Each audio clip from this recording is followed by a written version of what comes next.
So, when I ask, what is Odoo? What comes to mind? Well, Odoo is a bit of everything. Odoo is a suite of business management software that some people say is like fertilizer because of the way it promotes growth. But some people also say Odoo is like a magic beanstalk because it grows with your company and is also magically affordable. But then again, you could look at Odoo in terms of how its individual software programs are a lot like building blocks. I mean, whatever your business needs, manufacturing, accounting, HR programs, you can build a custom software suite that's perfect for your company. So what is Odoo? Well, I guess Odoo is a bit of everything. Odoo is a fertilizer, magic beanstalk building blocks for business. Yeah, that's it. Which means that Odoo is exactly what every business needs. Learn more and sign up now at odoo.com. That's ODOO.com. Whether you're a brother or whether you're a mother, you're staying alive, staying alive. Feel the city breaking and everybody shaking, you're staying alive, staying alive. Ha, ha, ha, ha, staying alive, staying alive. Ha, ha, ha. Staying alive. It's Misty Skills, and I'm just singing that song because that song is 100 beats per minute, which is what the tick system is in RuneScape. I freaking love the tick system, and I think that you can love the tick system without always thinking about it all the time.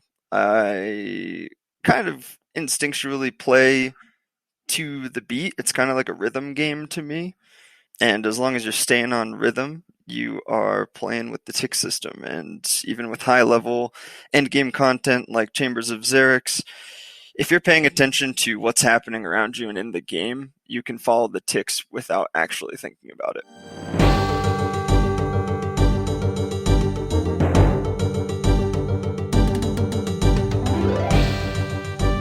Welcome to episode 221. I'm pretty sure it's 221.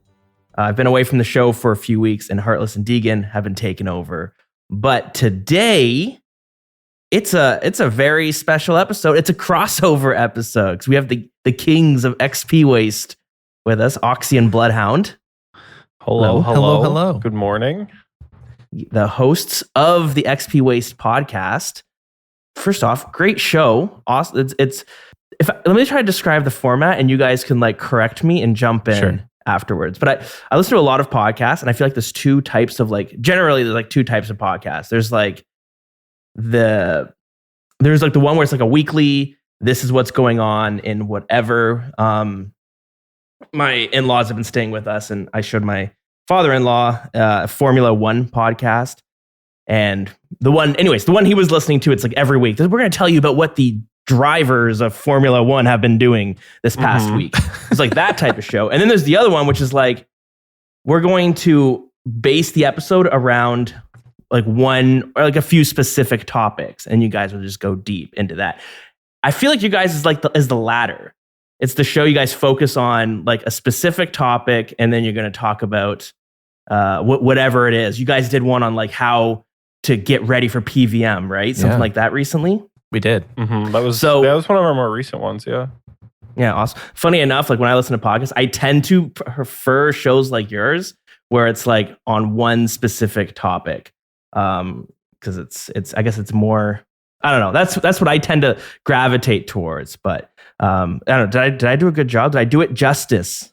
That sounds about accurate. Yeah, that sounds about accurate. We pick a topic and then we just sort of run with it, whether or not we know about it, which has gotten us into trouble before. The episode we talked about Iron Man mode was pretty comical because Michael and I are both really, really, really bad Iron Men.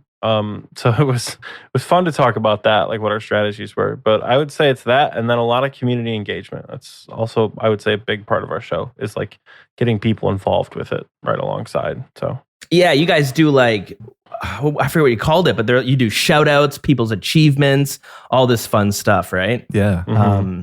It's definitely a harder format to do week to week. Because if you follow the news, your content is just there every week, unless it's a dry week at Jagex. But there's... It never is. There's always something going on. There's often times that we have to take an entire week off and just plan for 8 to 10 episodes in the future, and then still wake up on Sunday and go, what are we talking about today? Yeah, that's happened quite a few times where Michael and I will like make an entire document of like topics for the show, and then it'll take us like half an hour to decide which topic that we already thought of that we want to talk about for the day. Because it's like, well, some of them need research, some of them like we want guests for. So like, I don't know if it's great, but then eventually we just run out of ideas and are like, all right, I guess we're talking about mid-game stuff today. Not like run out of ideas, but like we don't really have time to plan anything else. So here, let's do it. It's the struggles of podcasting. Yeah, it's fun stuff. Now before we do get into the we don't really call it anything, but it's like pre-news, pre-show banter is what I like to think of it as.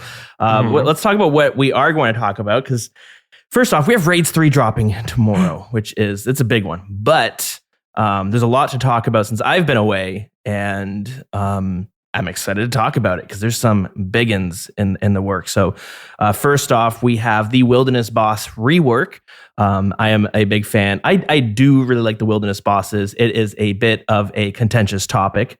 I'm curious to hear what you guys think about this, but we'll get into that for the news section. But they are finally reworking it, and they gave a little teaser on what that's going to look like, on top of some new uniques that they will drop, which seem interesting. And the other biggin is this new limited time game mode, which is also quite controversial. This is called Fresh Start Worlds. The idea is I think they're kind of, so old school RuneScape is kind of one of the first games that did this like legacy version of the game. And then later on, World of Warcraft Classic kind of copied the same thing, but they did a little bit differently. They went back and they launched the game as it did on day one of World of Warcraft. And then the updates that came out were in line with how the updates came out back, 20 years ago, whenever World of Warcraft Classic came out. But they didn't really add new content. Whereas we know with old school RuneScape, we get a lot of new content. But this Fresh Start Worlds is kind of closer to Classic WoW because it's going back to day one, old school RuneScape, so that people can experience the game mode as it did when it first released. If that sounds kind of weird, it sounds weird to me. But they want to do this for new players to jump on board. But the kicker, and this is where people are like, lots of question marks. You cannot use your current accounts for it. You will need to make a brand new account and bond it up. So this is where the controversy comes into play.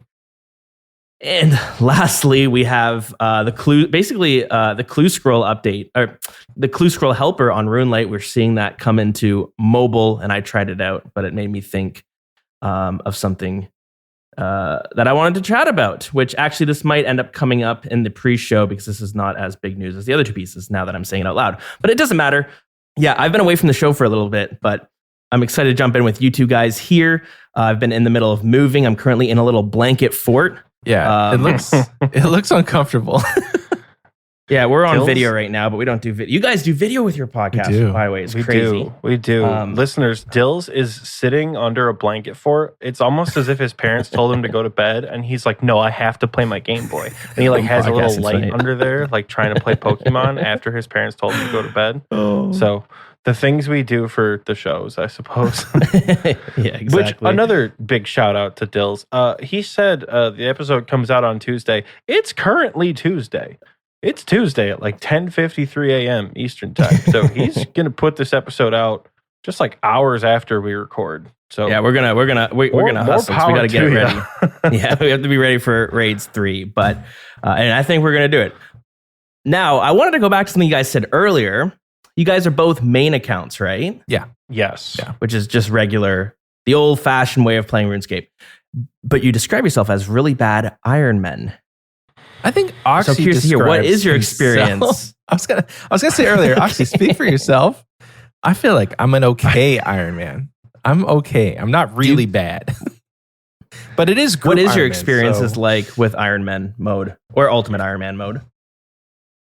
You want to take this one, Michael? You technically have more experience than I do. I started an Iron Man, a hardcore Iron Man, like 2018 or something.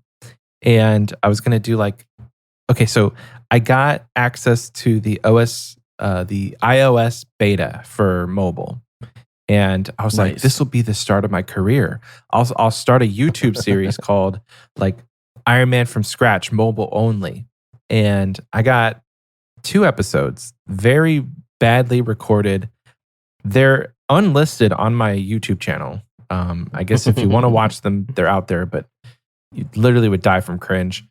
And so I started a hardcore in 2018, gave up on it, and just made it a regular account. I died at Winter Todd. And then I was like, okay, I want to start streaming, but I don't have anything to do on my main account. So then I was streaming progress on that same account, but it was a normal. And again, it was Iron Man from scratch. And so I made a YouTube series on it. There's like 11 episodes. I like them. I just wasn't very passionate about it.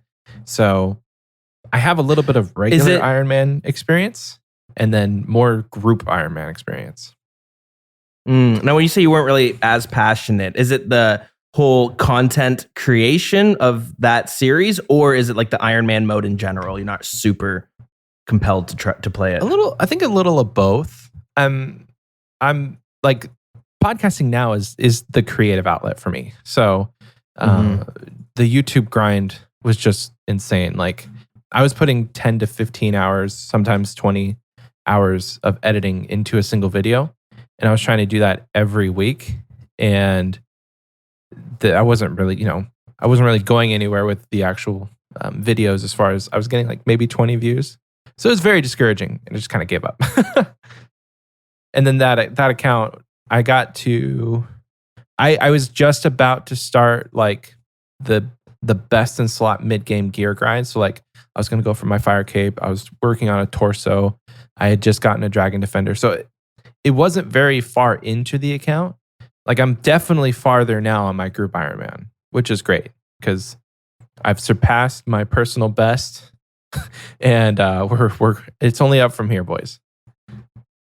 So the group Iron Man mode for you is almost like completely different than the regular man. Oh yeah, or regular Iron Man mode. Like think about it like this: I did Recipe for Disaster, and I needed a sweet corn. I was like, oh cool, I have 3 sweet corn seeds. I was like, wait a second. Type in the group chat. Hey, anybody have a sweet corn in their bank? TMD pops up. Yeah, boy, I got one. I was like, yes, that's like an hour saved. So definitely some quality of life with the other group mates kind of carrying you, and then at certain points you carry them. So it's a good time.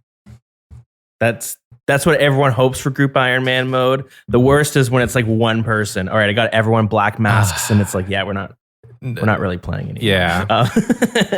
Now, Oxy, okay, you described yourself as a really bad Iron Man. I am a god awful Iron Man. Like, the fact that my team puts up with me as it is something to behold, because the amount of stupid questions I've had to ask since Group Iron Man came out. Mind you, I have like 4,300 hours on my main account. I know a thing or two about RuneScape, but like, did you know that Iban's Blast uses charges in addition to runes? Because I sure didn't.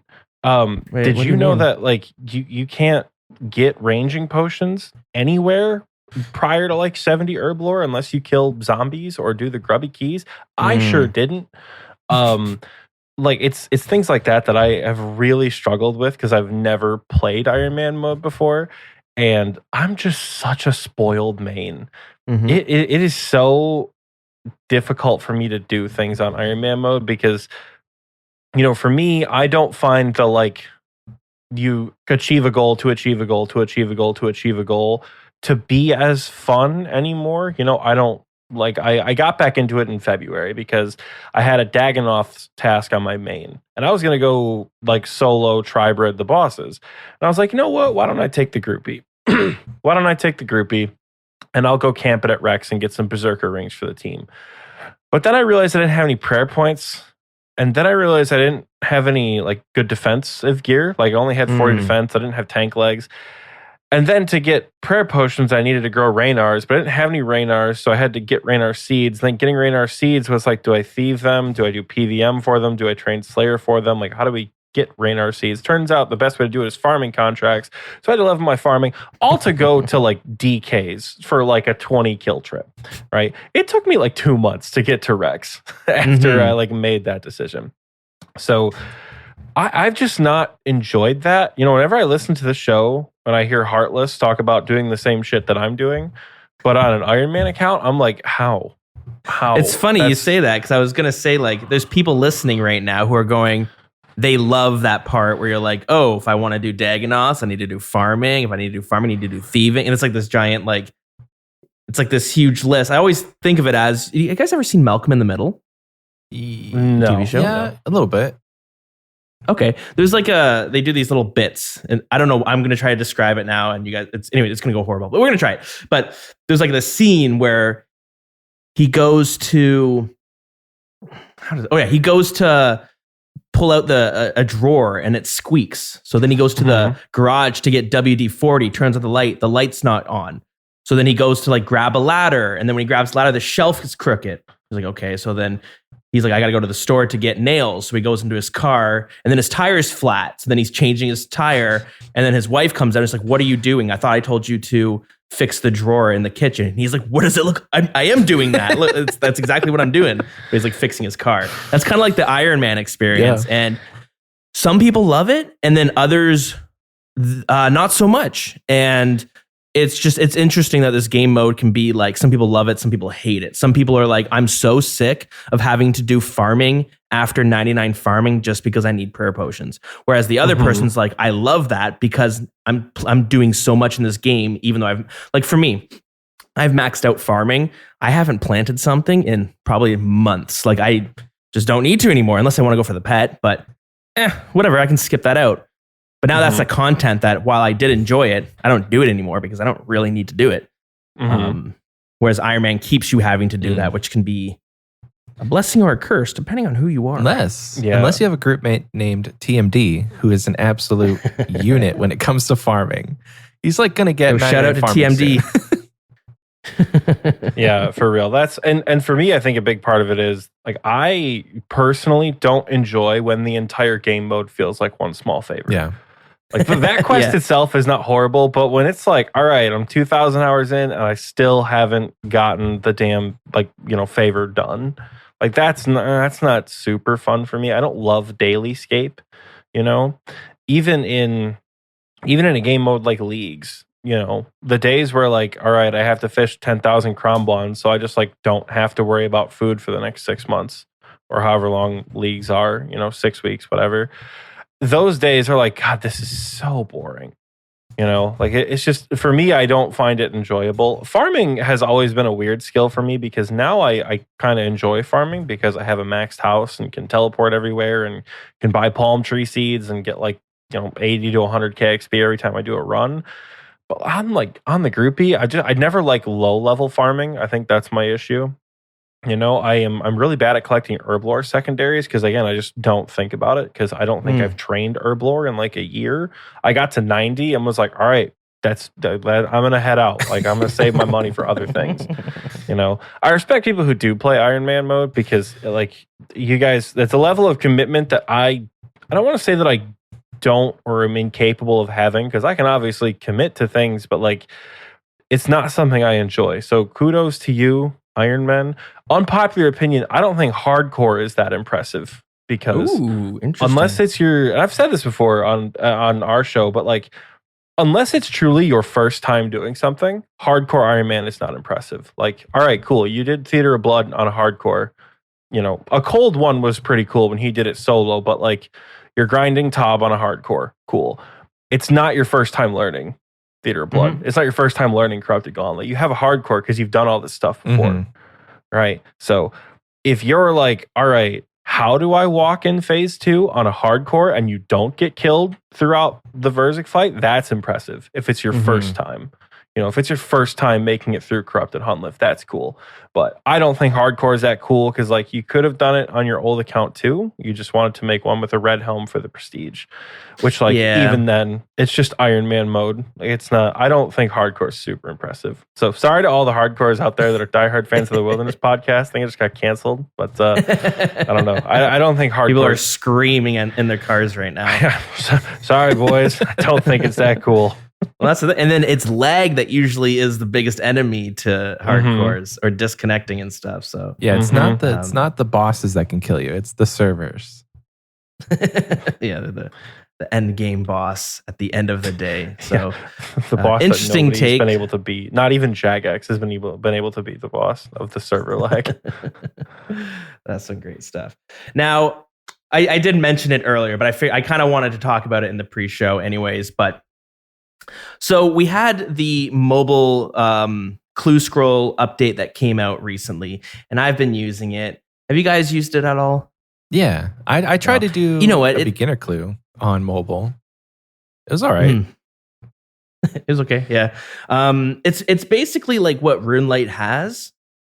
It's basically the exact same thing. It's a clue solver, and I've been so since I've been moving, I had no internet. I moved. It was I live in Canada. I moved to a different province from where I was living, which means I had to like ship all my furniture out, and that took like I don't know, a week and a half, 2 weeks maybe. It took a while, so I had no furniture for a bit, had no internet for a bit. So I was just playing on my phone, trying to use data when I could, and most often couldn't. But anyways, I had a long stretch where I was playing a lot on my phone. So I was getting good use of this clue scroll helper because I really like clue scrolls. I find them like pretty enjoyable. But I started like thinking, and I started having like this weird. I don't know how you would explain it. Almost like a crisis, existential crisis. No, maybe not that deep. But I was playing it, and I was using this clue scroll helper, and I found that what Jagex has is quite intrusive. It will tell you everything, just like RuneLite does, but maybe a little bit more so. Like it'll highlight the tile to stand on. It'll have a symbol of a spade to dig. If you're doing one of the Yuri emote clues, it'll tell you what items to get. It'll tell you where to stand. It'll tell you what emote to use, and it highlights all that stuff. RuneLite does the same thing, but it was a little bit. There's more icons in old school RuneScape, and I was playing it, and I've played like a lot of mobile games. I'm a bit of a mobile gamer, so I've played a lot of them, and a lot of them are shit. A lot of them have really stupid mechanics that are like, this isn't even a game. But one thing that happens in a lot, and it happens in a lot of MMOs too, mobile MMOs, is that they have this feature where it's an autoplay mode. You click it, it'll run to the next quest. Diablo Immortals has this, where you can click it, and it will run to your next mission objective. It won't complete it for you, but it'll run all the way there. And I started feeling that, like, man, RuneScape kind of has this, minus the whole it's playing for you. It's just telling you what to do. It's like telling you to click this, click that. And I'm not solving any puzzles anymore. I'm just doing what it was telling me. And I was kind of like, I don't know if I'm having fun. When I had to do some clue scrolls, sometimes it was fun when you figured it out, or like doing the puzzle box is a good one because you kind of knew what the picture was going to be, but you had to do it manually. And then when you completed it, it felt kind of good. But when you're sitting there just clicking the arrows that pop up, I'm like, I don't know if this is fun. But I wanted to hear what your guys' take was, because we've been kind of moving in a direction where we're getting a lot of things, a lot with RuneLite. But there used to be this argument of like Easyscape, but we're almost getting Easyscape in the fact that it's like being able to tell us exactly what to do, especially in quests. If you guys use the quest helper, it'll highlight. It'll highlight everything for you. No, you don't even have to like think. You don't even need to know what you're doing. You just press 2, click this item that's highlighted, click this tile that's highlighted, and it does all this stuff for you. But what do you guys think when it comes to these sort of quote unquote quality of life features coming into the game, where you can kind of really turn off your brain and you just have to click the colors that pop up for the most part? I mean, as far as Oxy, if you want to start it off.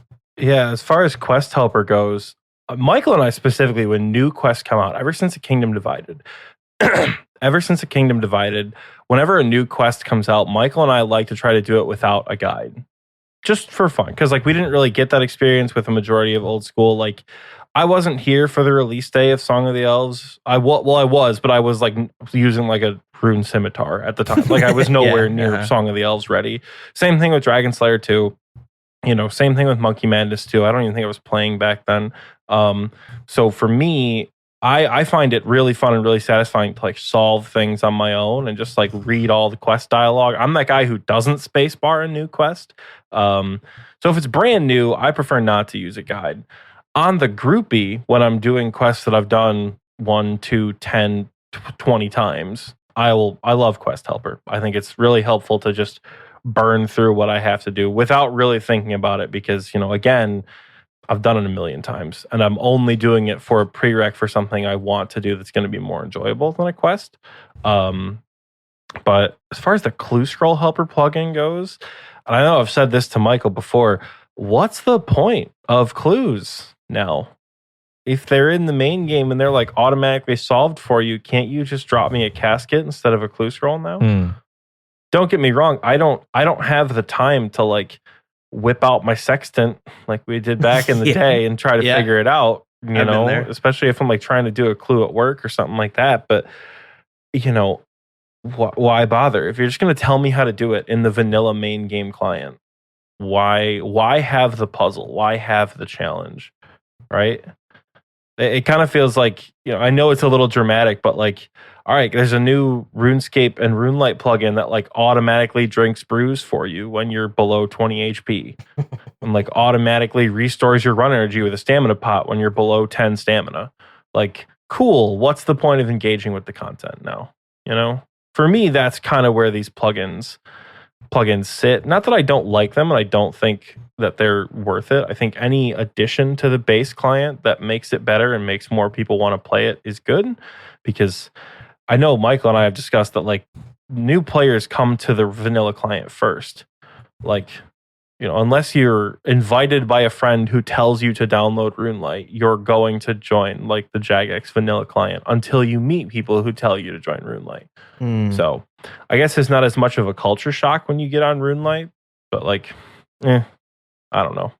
Yeah, fair enough. Bloodhound, what do you think? So I try to like I try to frame all this with like what was life like back in 2004, 2005. I can't remember ever doing clues back in like RuneScape 2. So when those were released, I can't say with any certainty that they really expected people to like grind out hundreds and hundreds at a time. Because like before Implings, clues were actually kind of rare. You know, you can't just spam open, 2,000 eclectic Implings and get 100 medium caskets within a couple of hours. So the main point of a clue scroll was it was supposed to be this big adventure. You're going on a treasure hunt. But now, with the mainstream sort of like assembly line view that we have with most activities in this game, it kind of just makes sense that, yeah, it's not really, it's lost its charm. It's not really what it was anymore. So it just makes sense to have the steps given to you because that's what everybody's used to. Like, if we didn't have the clue scroll helper, it would just make them more annoying because people are going to look on the wiki anyway. Unless you're Bodhi, you're not memorizing every single like anagram or whatever. You're not memorizing every single puzzle to be like, oh yeah, I can do this without RuneLight. I can do this without looking on the wiki because you've done thousands of them that way. People could get to that. You could see a string of letters and recognize that you're supposed to go to ALP and dig in this exact tile. But if you have RuneLight to tell you that, then you don't need to do that.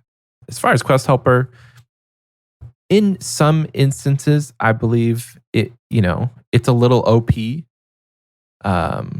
There's times where I'm like, can we just shut our, should I be shutting my brain off this much when doing a quest? No. But it makes it easy. It goes back to the same thing. Like if you don't have Quest Helper, you're just going to go to the wiki, or you're going to open up Slayer music, and he's just going to tell you to press 1 or press 2 or whatever it is. So I do just want to pause real quick. Oxy just got the Chompy Chick pet. Congratulations. Hey. I was like, wait a second. Thank you. Why are you killing Chompies right now? Because I don't know what to do before Raids 3, Okay. Michael. I have 2 plans today. I have send a couple more runs of the Inferno and get my achievement diary cape, and then make some money doing group content That's so funny. that makes a lot of money. That's my whole plan. So it's like, well, I can't do any of that while we record, so might as well get some dopamine, and I got it on 1079 KC. So 79 I think kills that's under. Yeah, I think that's under rate. I think. Oh, I don't that's actually great. know. Wow. Yeah, so Juicy. the pet Tommy spoon Pet, very continues. underrated, by the way. I love that I pet. kind of want to go get the pet now, but I got laps to do, It's buddy. pretty cool. It's a fun pet. Little chicken following you around. How fun. But Bloodhound, I love what you said about treasure trails becoming like an assembly line, or like, I've got to fix my blanket fort. Like parts of RuneScape, yeah, sometimes feel like an assembly line. And now it makes me wonder that do we have we been needing a clue helper, or is it that some clues are just too gosh darn hard to do? I know okay, so going back to a little, let's make YouTube videos. I made a little YouTube series. Well, I was going to. I never edited anything. I just recorded it all. But I was going to play the game with no guides at all. No guides, no Wikipedia, nothing. Mhm. And I was trying to do clue scrolls without a guide. This is a beginner clue scroll. And I remember I was like, this is impossible. I am never going to figure this out.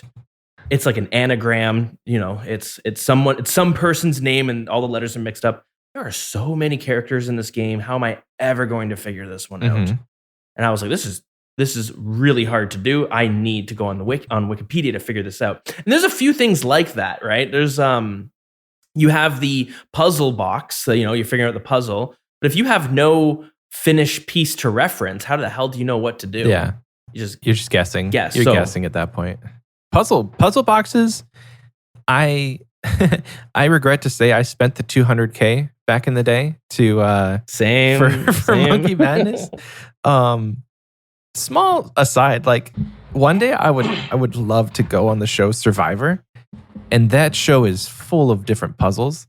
So I think I'm actually going to try and like really practice slide puzzles in real life, so that if one day I end up on the show Survivor, then I won't be like sitting there for 3 hours trying to complete this slide puzzle. And that'll help with my RuneScape. What arrows do I adventures, too. click? When I Yeah. was a freshman in college, I went to an event where all like the RSOs got to show things off called Participation. And they gave me a little slide puzzle of the Spartan head logo that you see on like Michigan State uniforms and things. That slide puzzle took me 7 months to complete. And I played with it like every other day at my computer desk. I'm so bad at puzzles. I have never excelled at puzzles. Michael and I did Beneath Cursed Sands last night without a guide. And when they got to the part where you had to put the tablets in the urns, Michael and I slammed our heads against the wall for like 40 minutes trying to figure it out. And then we're like, dude, it's 11:30. Like we have to edit and we have to go to bed. Like we're just going to put Quest Helper on. Some parts of clues like that, the ones that are like, head-bangingly difficult. I mean, I suppose the point is to incentivize a reward.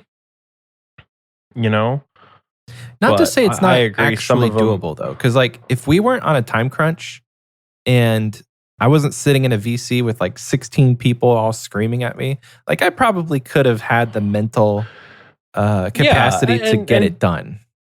And just like clue scrolls, like you can power through, and like there are ways to solve slide puzzles. Like there are like proven methods to like top row, side column. Like there are ways to do it consistently every time. but I don't have that kind of time. Don't get me wrong. I've been playing RuneScape a lot more this summer than I have like during the school year per se, because I work at colleges. But as as someone, if I can go home, as someone who can go home and only play for maybe 2 or 3 hours a day and sit in VC and talk with the boys, I don't want to spend an hour and a half of that time trying to solve a lightbox puzzle from a master clue.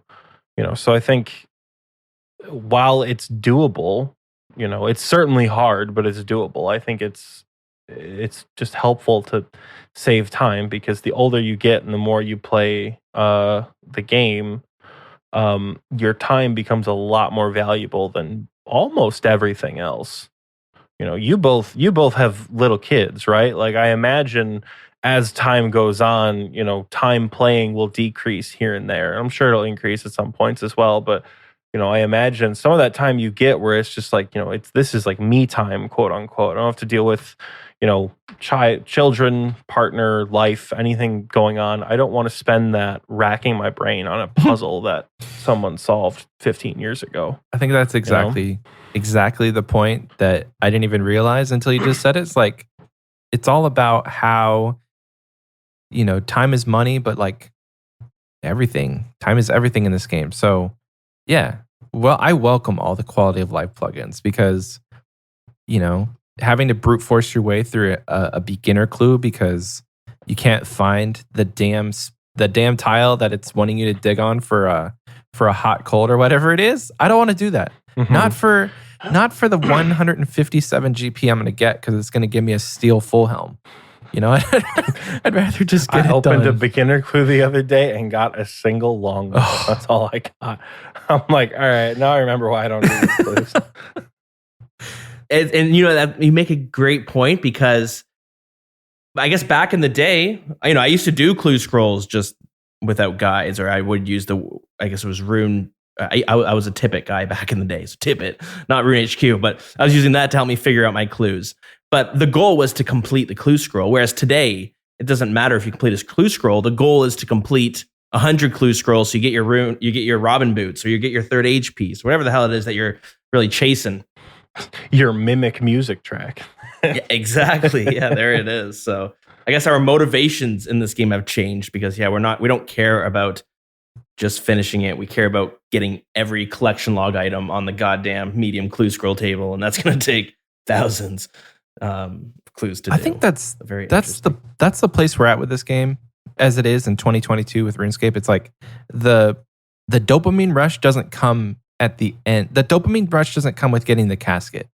It's the goals you're hitting, the items you're working towards, and like maybe it is filling the log. So like the mundane steps of actually doing the clue don't give you the satisfaction anymore. It's the fact that you've now gotten everything from those clues. So anything to help you get to that end goal faster is what it is all about. Now, there are people who they have like area locked accounts, major restrictions. They have to like juggle clues for days. Like their end goal is the casket. So maybe, it's like a perspective shift, I think. Because back in the day, maybe everybody's goal was the casket, and whatever you got, you'd be happy. But now, people spam open caskets, and when they see like rune plate legs, that's an alchable. But back in the day, rune plate legs those were big money. Oh yeah. And you get something trimmed, shit, you scored big. Dude, I know. Saradomin, a full Saradomin, I had that back in the day. It was like a couple mil. Like you were big time roller if you had trimmed armor. Oh yeah. So many Fashionscape items are now worthless. But anyways, great segue, because I'm curious. Let's go over to the news, and we'll talk about the fresh start servers and see if that's going to fix anything, or maybe it won't. But yeah, let's hop into that. Okay. So fresh start servers. What are they, or what should people expect? So they look like they're going to be launching in about mid-September, and they're called Fresh Start Worlds. And the whole idea is this is going to be a fresh world with a fresh economy and fresh high scores. Basically, you can start all over again with everybody else. But unlike other temporary game modes, this isn't going to have any new content, or nothing's really going to be altered that much. Fresh start worlds are going to last 6 months, so you can jump on. If you jump on day one, you get 6 months to play. There'll be free to play worlds and members worlds, so you can try either or. And you will not be able to start a new Iron Man on this kind of world either. And I mentioned it in the intro, and this is where people are a little bit upset, or it makes it seem a little cash grabby. You can't play any account that's already created. You'll have to make a brand new account for this world, which means if you want to play members, you will need to bond it up, or you'll need to pay for membership. So that's going to happen. Okay, so you might be asking, like, why? What is the point of all this? That's what I've been kind of wondering as well. Like, what's the point of a fresh world server? But I'm going to play a quick little clip from Mod Kieran, because he made an interesting point when he was explaining it. Now, who knows if this is like 100% accurate, but if you're a new player, when is the point you want to join? Now, obviously, all of you have joined at some point. You can join any day of the year. But when you could think of other MMOs, like, let's just use World of Warcraft as an example, there's a very clear point to join. It's when the expansions come out. You're not going to join World of Warcraft today. You're going to join it around the time the expansion comes out. You're going to join alongside other people. World of Warcraft get to sort of reimagine how the sort of progression through the game is thought of. With old school, it's very difficult to create that really strong point in time to say, okay, if you are interested in old school, join now. You'll be surrounded by other people at the same time, part of a community, and so on. So the thinking is creating a mode like Fresh Start, where you can temporarily be in a separate server, playing alongside other people, is a good chance to do so. So I say this as we're looking primarily at brand new people and at people who maybe haven't played old school for a long time, or maybe played RuneScape back in the day and want to come back today. That's where I feel like it could be effective. Now, that's yet to be proven out. This is a bit of an experiment in that regard, and we'll learn certainly across. So that was Mod Kieran's argument. Basically, this gives you a jumping off for anyone who's like, oh, I want to play RuneScape, but there's just so much going on right now. I don't know if I want to jump. I don't know how many people actually think this way, but I can kind of. Have you guys ever played World of Warcraft? No. When I was a kid, there were two options for MMOs, and my parents wanted me to play the free one. So I played RuneScape, and then they ended up buying me membership anyway after several months of free-to-play life. So no, I've never did WoW as a kid. What about you, Bloodhound? Funny enough for me, I played RuneScape and my brother played World of Warcraft. Whenever the graphics got updated in RuneScape, it's kind of when I fell off. And then I was looking at World of Warcraft. I'm like, this is just too much. Like, I'm used to the pixelated, like, flat colors of RuneScape where, you don't really have, you walk through grass or trees. Nothing's blowing in the wind. So it was all too much for me. So I never really got into it. Yeah, fair enough. So I kind of played both. I kind of bounced between the two. And yeah, as they mentioned, World of Warcraft, they come out with these big expansions. They basically add a whole new area, new level caps, all this new stuff happens. It's like a new game comes out. It's like how Call of Duty comes out with a whole new Call of Duty game. But your accounts do carry over each time. And yeah, a lot of the time I would quit in the middle or near the end of an expansion. I would quit at some point. But when the new expansion came out, that was my time to join back into the game. Now, but this is me being a returning player, continuing off my account that I've been full playing on. I don't know if people are the same with RuneScape, but that's the argument for it. So Fresh Worlds, okay, they can all start at the same time. Now, so what do you guys think of this Fresh World servers? Do you think, first off, there's a bit of, so we have a little conspiracy segment that we like to play from time to time. So I'm going to cue it up real quick. Ooh, are we gonna get the spooky music? We got the spooky music. That's right. Yes, we get the Trader Manor music. Yes. Not whenever, but a lot of the time when there's an update or some dev blog that comes out and it's like the news that isn't super exciting. When Raids 3 comes out, the dev blog that we should have every single person who's worked on Raids 3, like the credits at the bottom. They'll say every mod who's worked on it, which will be all of them or a lot of them. Whenever it's like more not fun news, like a price increase in the game or this fresh start servers, it's signed by the old school team. People started looking at that little signature at the bottom being like, oh, this is coming from the big wigs. This is something coming from like investors. This isn't coming from the dev team. This is coming from the people who are kind of up a little bit higher. And we got that with Fresh Worlds. Now we can end the conspiracy there. That being said, I don't think we should. I think you should cue the music up again, because if you go to the NASDAQ and you look at the Carlyle Group, which is the group that owns Jagex, right? The Carlyle Group has seen an overall decrease in revenue, net income, net profit margin since March of 2022, since that quarter. So they've seen a decrease since December of 2021 in overall profits, losing a total of like $1 billion over the last several months. So Carlyle Group has lost a lot of money recently. So what better way to make more money than to have the companies that you own make more money? Because the point of the holding group is you buy a company, you increase its profit, and then you sell it off for more money. At least I'm pretty sure that's how that works. I'm not a finance guy, okay? I do RuneScape and therapy. That's about it. But I'm pretty sure that's how that's supposed to work.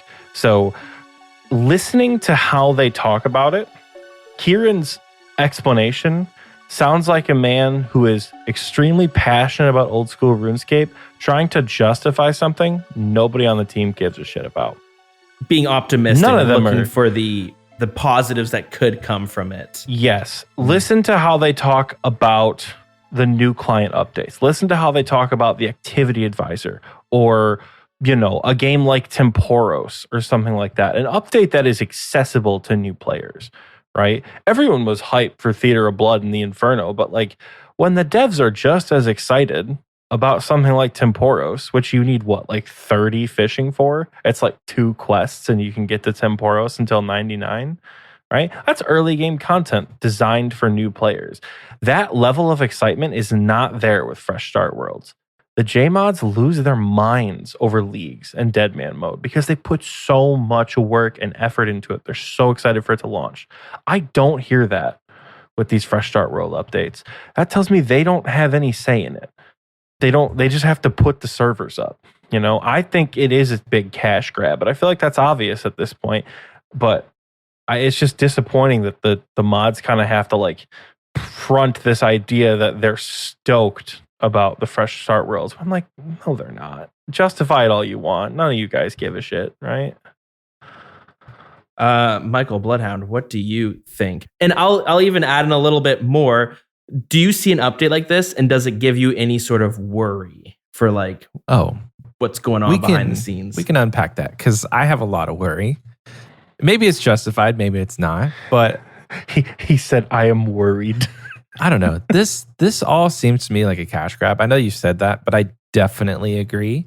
Not that I'm excited for the prospect of new players, because new players for this game means that we're doing something right.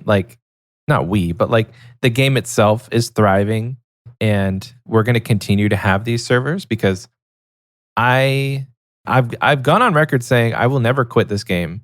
The only way you're going to make me stop is if they shut down the servers, and that could be another 10,000 hours on my account. So I will never quit.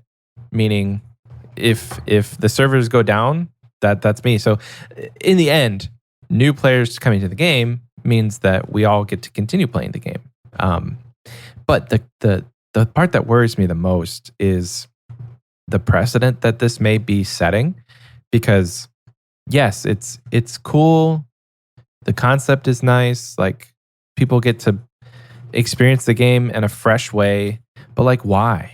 That you don't need a fresh account, a fresh economy, a fresh high scores to have fun.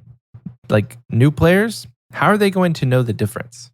if this truly is marketing towards new players, which from everything that I can see, this is the reason they're doing it. I can't put my finger down as to say like why this is the thing that makes sense.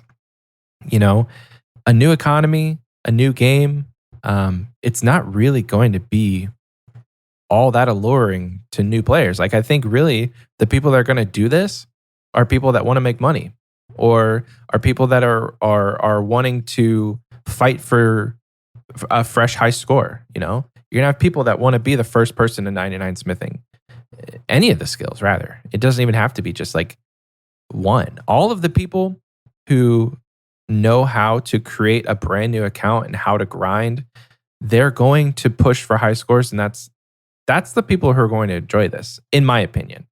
And it sucks because they're going to have to make a new account and pay for membership for 6 months to do so. You know, you're going to have to fight to keep your ranks. And I think in the end, I really do think it's a cash grab. And it's a scary cash grab because if the Carlyle Group says, hey, you know, we made $200 million from just one event, how much more can we make from a Deadman mode? Or how much more can we make from a league? All you guys have to do is require a brand new account. Leagues, not so much because there's definitely things that tie back to your account.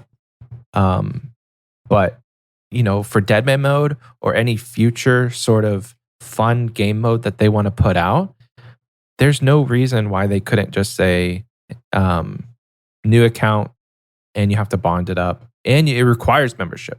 Like, I don't think you can play Deadman mode without having a members account. So it's a scary precedent. It's just a slippery slope down the trail. I mean, okay, all of this to say, making money as a company is not a bad thing. We can't demonize Jagex as a company because at the end of the day, they are a company. They're not doing this as a charity project. They're in it for the money as well as in it to put out an amazing game. But like at the end of the day, the people who own Jagex are in it for the money. It's not a bad thing to be a company. So it's not a bad thing to be a company, but with games specifically, I know Dilsey brought up Diablo Immortal. That's probably the biggest example in recent history of like, wow, you are sleazy pieces of shit, aren't you? With like the amount of monetization and absolutely no reference for like a player first mentality, which old school has been able to maintain through and through. We haven't loved every single update, but every single one of those J mods on that team, even the ones we don't hear from often, only have the player's interest in mind because there's a 99% chance that they are also players. You know, and I think the game's been going on for 9 years. The game's been going on for 9 years at this point, and I don't know how you guys feel, but I feel like this is like the best it's ever been. Exactly, yeah. And I mean, Michael does bring up a good point that the people who know how to play the early game are going to thrive the most. I think for me, one of the quintessential parts of starting RuneScape and beginning that journey is not knowing what the fuck is going on. is actually manually training combat to level 40 and being like, let's go, I have a rune longsword, I'm invincible, bitch. And not like doing waterfall quest and fight arena in the first hour of your account.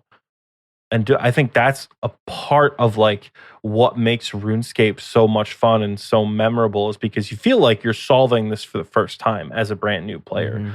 I remember when I first started on mobile, I was burying big bones that I got from killing frogs in the Lumbridge Swamp to train my prayer.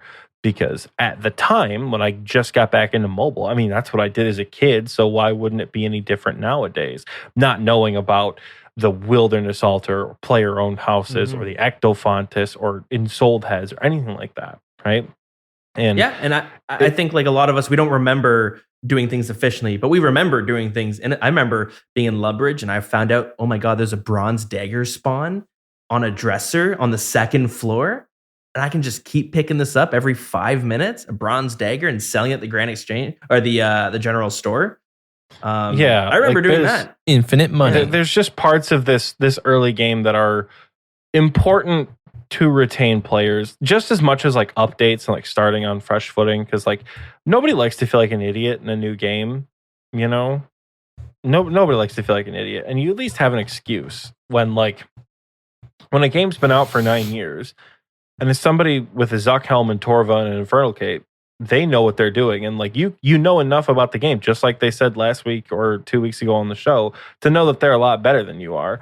But it's kind of discouraging when you first start and like you're already getting shit on because you're just so newbie on this like first world or whatever. I don't think it's great for new player experience. And another thing that I kind of have a gripe with, there's no incentive in OSRS to do this for existing players other than the high scores. Have you looked at the RS3 Fresh Start Worlds?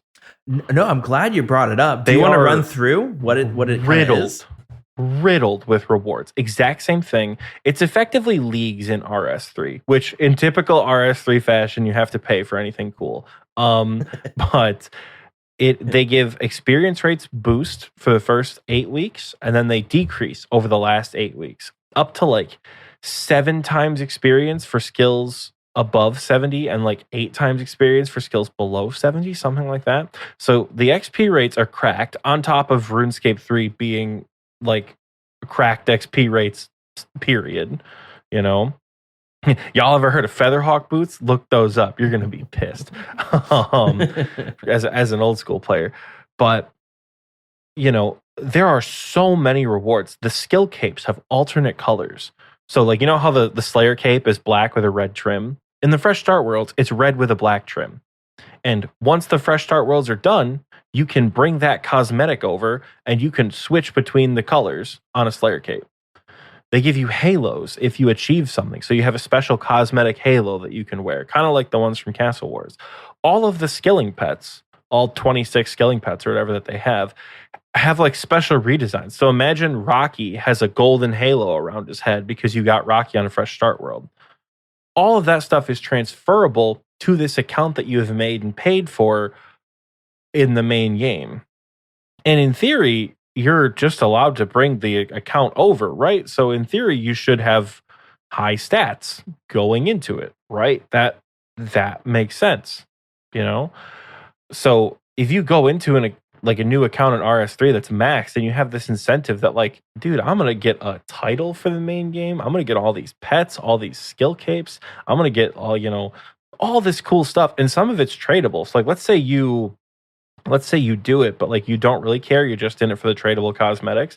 You can trade it over to your main account and then you can sell it or you can keep it. So you can be like, yeah, I earned this on another account, but like not mine because I don't play that account anymore.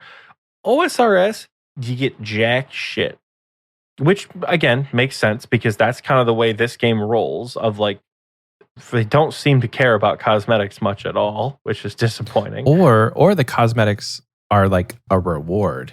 Because they were talking about transmogs from Raids 3, and they're talking like you have to get, just to get like the Ava's recolor, like you have to do this high intensity raid. And at the end of the day, they're both status symbols. Yeah. Like cosmetics are not, that's why MTX cosmetics, like they say in the devlog or the modcast or whatever it was, that MTX can be dicey because, sometimes when you work for hours and hours and hours to earn something that really means something cosmetically, and then someone just up and buys it for $10 or buys something similar, imagine, for example, that the Zuck Slayer helm is the most prestigious item in the game right now. If you have a Zuck Slayer helm, you are a god gamer and you have mastered this game on a fundamental level.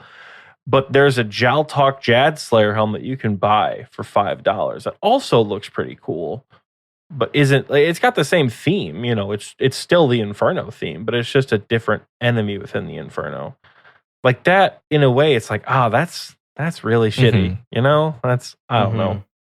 But it's tough because like I look at the RuneScape 3 leagues RuneScape 3 Fresh Start. Well, that's basically what it feels like is a RuneScape 3 league.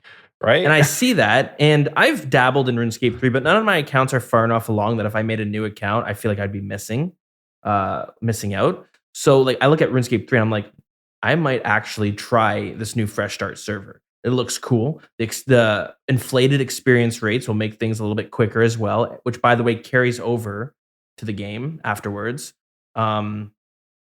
at least there's a bunch of account progression that does carry over. I don't know the exact specifics, but you actually gain stuff.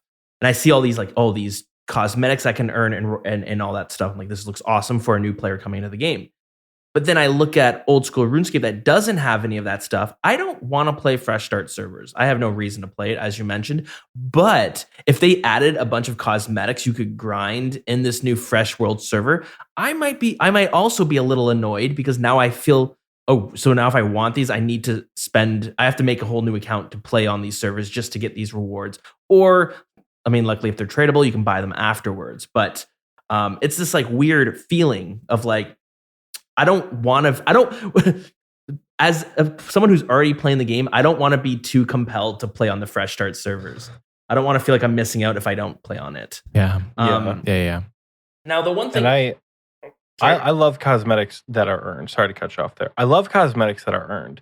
Anybody, all the XP wasters know that I'm a huge Halo fan. So in Halo, a lot of the armor is super common and not that fancy, but the stuff that is like way out there generally takes a lot of time to get and a lot of skill to get, right? In RuneScape, I would equate that to, combat achievements, diary capes, things like that, and then League's rewards, notably the trophies. I would be upset if I started a fresh start world and I had to make a new account, and then all of the untradeable stuff that I worked so hard to get, I couldn't show off on my main account.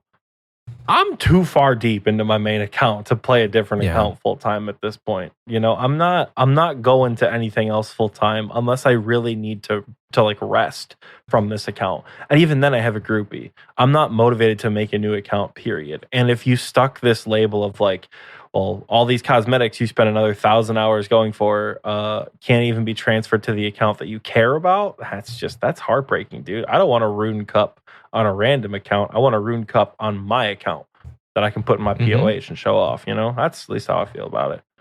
I think going back to the point that I made about like there's no incentive. Actually, you mentioned something about like feeling overwhelmed or feeling intimidated by just the sheer number of 126s running around. I guess that is kind of a good thing, is that when you do start, even if you're like a month late to the fresh start server, nobody's really going to be that far ahead that you feel like you are missing out. So that could be one. If it's the only one, there is one nice thing about giving this server to newer players is like, yeah, there's like thousands of people who are max combat in RuneScape on the main game. There's maybe going to be a handful of people in the beginning who can get to max combat. There might even be just a handful of people who are max combat by the end of the 6 months with how much there is to do on an account if you want it to be pretty well balanced. So that is one thing. I agree. It is a little less intimidating, but I would argue that that's somehow even worse. Oh, right. We've said before, you can't know what you don't know, and you have to learn, right? And like, Heartless and Deegan said a couple episodes ago, when you look at someone and you have a little bit of understanding of the game, you understand that like, okay, they know more than me, right? When you're all on a fresh playing field, let's say we all get to base 50s combat, right? And it's your first time playing old school RuneScape, and you're ready to, you have base 50s, base 70s, whatever it is, and you're ready to take on this boss that you've heard about that is hard, and you are so ready to kill it. It's a big snake called Zulrah. Dills, do you remember learning Zulrah? I do, yeah. What was that like for you? It was very brutal, but I remember trying different setups, and then it took me 8 deaths before I got my first kill. And yeah, it only took really you good. 8? You son of a bitch. It took me about 8. It took me 35 to before I killed Zulrah. So imagine that kind of like, wow, this is frustrating. I can't get the right gear setup. I must not have the gear. I must not have the levels. And then I show up, having been able to kill Zulrah for 2 years, done it over 1,000 times, and I show up in salad robes with a rune crossbow and Ivan's blast, and I kill Zulrah on my first attempt. But we have the exact same stats. Mm-hmm.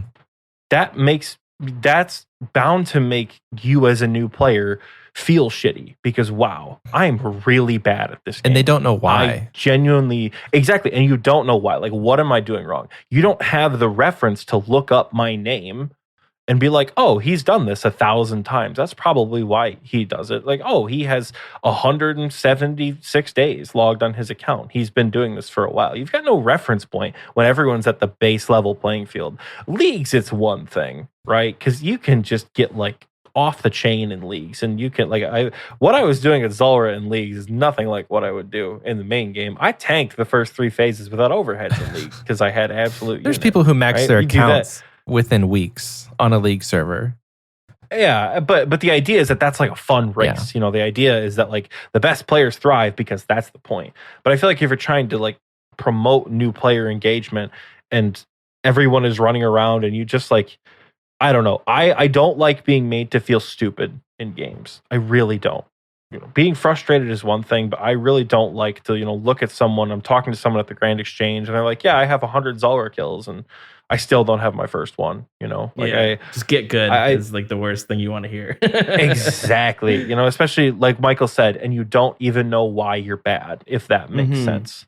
Right. Like it feels good when you're like when I was doing Zulrah, I was just doing with the Arams, switching to Carols, doing like a 4 or 5 way switch, and I was dying. And then I might have bumped into someone, but somewhere I got the idea of just try Void. Void, you're going to take more damage, but all you need to switch is your helmet and your weapon. And then when I did that, the fight got easier. I was taking more damage, but I was like, oh, I'm not messing up my switches. I'm doing more damage overall, which helped me. That's how I got my first kill. And then, of course, you move back to Arams when you're more comfortable and all that fun stuff. But that's the solutions you want to hear. Now, just going to quickly go back to the fresh start because we're going to wrap up because we're going to move on to the wilderness bosses in a moment. But the one thing I wanted to say is like when I see stuff like this, to me, it's always like as an outsider, I think, oh God, this game's not doing well. Like something is going, like they're not doing well. I look at World of Warcraft and they do World of Warcraft Classic. And I think, wow, their main game must not be doing that well if they're going to be trying this new thing. When RuneScape 3 made old school RuneScape, it was because it wasn't doing great. The EOC, a lot of people were quitting. And you see the companies like, okay, you know what, let's try something new. And then when I see something like this, fresh start, and it's always when you have to make a new account or something like that, it's always like, ugh, why are they doing fresh start? Or is it really in that bad of a spot that we need fresh start? And hopefully you want the company to succeed, but you don't want them to succeed in the things that you don't want to see that often. So you hope fresh start servers doesn't do that good because you don't want them doing it over and over again with different other things. Like you mentioned, leagues or dead man mode being like, well, you got to make a new account for this one. Yeah, you're hoping that doesn't happen. So any final thoughts though, before we move on to the last bit of news? The funniest bit about old school or RuneScape is not doing well because they're making fresh start servers. From an outsider's perspective, you're absolutely right. It doesn't look great. From someone who plays RuneScape every single day, it couldn't be further from the truth. TOA comes out in like 16 hours. That's Raid 3, right? Baby. Yeah. People are excited.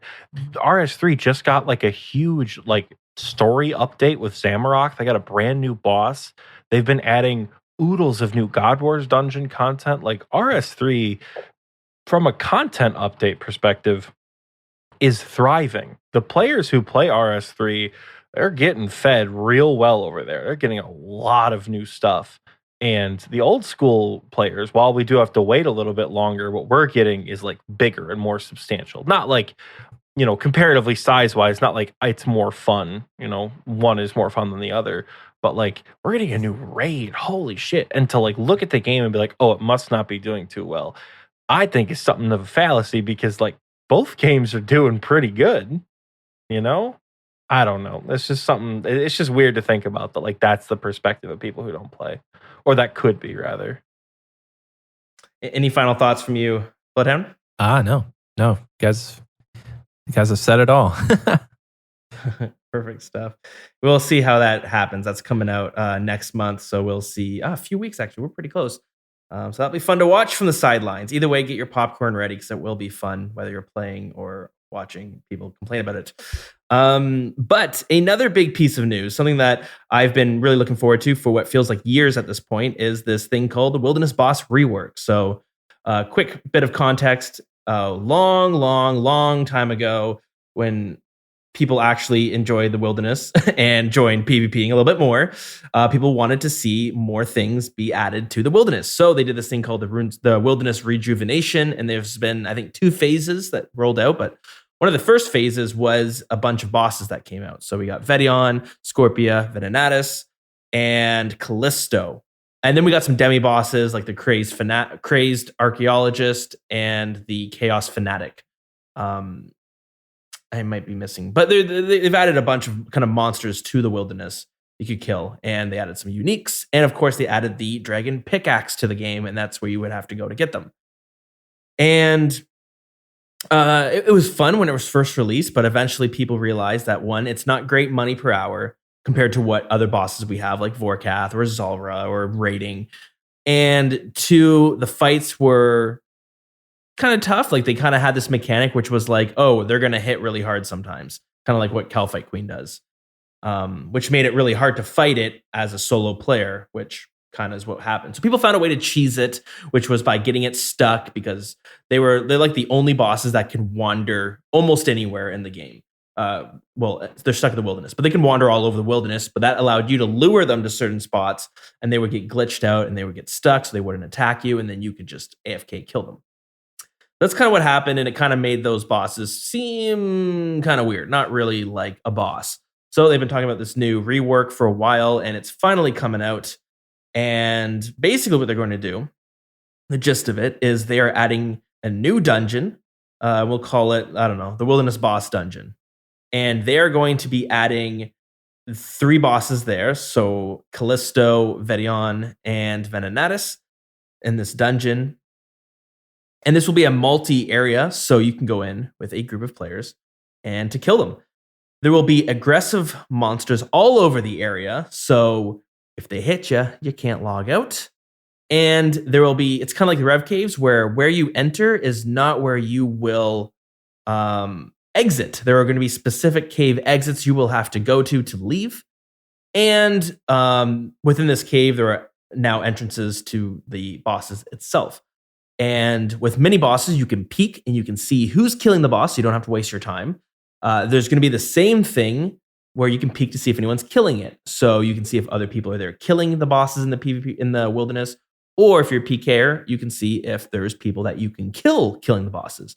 Now, the only difference is that it's going to give you a message saying there is some sort of PVM activity going on in this boss area, but you won't know how many players are actually killing it. So let's say if you're a solo PKer, you might jump into a room with like 5 PVMers. What happens next? That's well, who knows? Who knows what would happen there? But that's the kind of idea for it. You will also have to pay money to get into the cave. It's like, again, like the Revenant Caves, like a one-time fee, and then once you die, it resets. But the player who kills you also gets the money you put in. But on top of that, if you don't want to do multi and you want to do solo and you're a solo player, then there is another dungeon where you can kill these bosses, which will be a soloable dungeon. And all these bosses will be scaled down a little bit. And it will be under 30 wilderness, so you could teleport right away if somebody jumps in as well. That's pretty much the gist of it, but they were also going to be dropping some new uniques. And these are going to be, the first batch is these item attachments that you can add on to the current wilderness weapons. So there's one for Thameron's Scepter, which will allow you to turn that scepter into a charged trident or charged staff, which is kind of what people say it should have been. But you don't have to bring runes once you have this thing. You can just charge it with, Ether? You can charge it up and then you can just shoot with it, and it will have bonus accuracy and damage as well. And you will be getting similar attachments to all of the weapons. So you will be able to turn the Cross bow into the Webweaver bow. Again, this will have bonus damage? No, it won't. This will give you a special attack, which will shoot 4 times in rapid succession.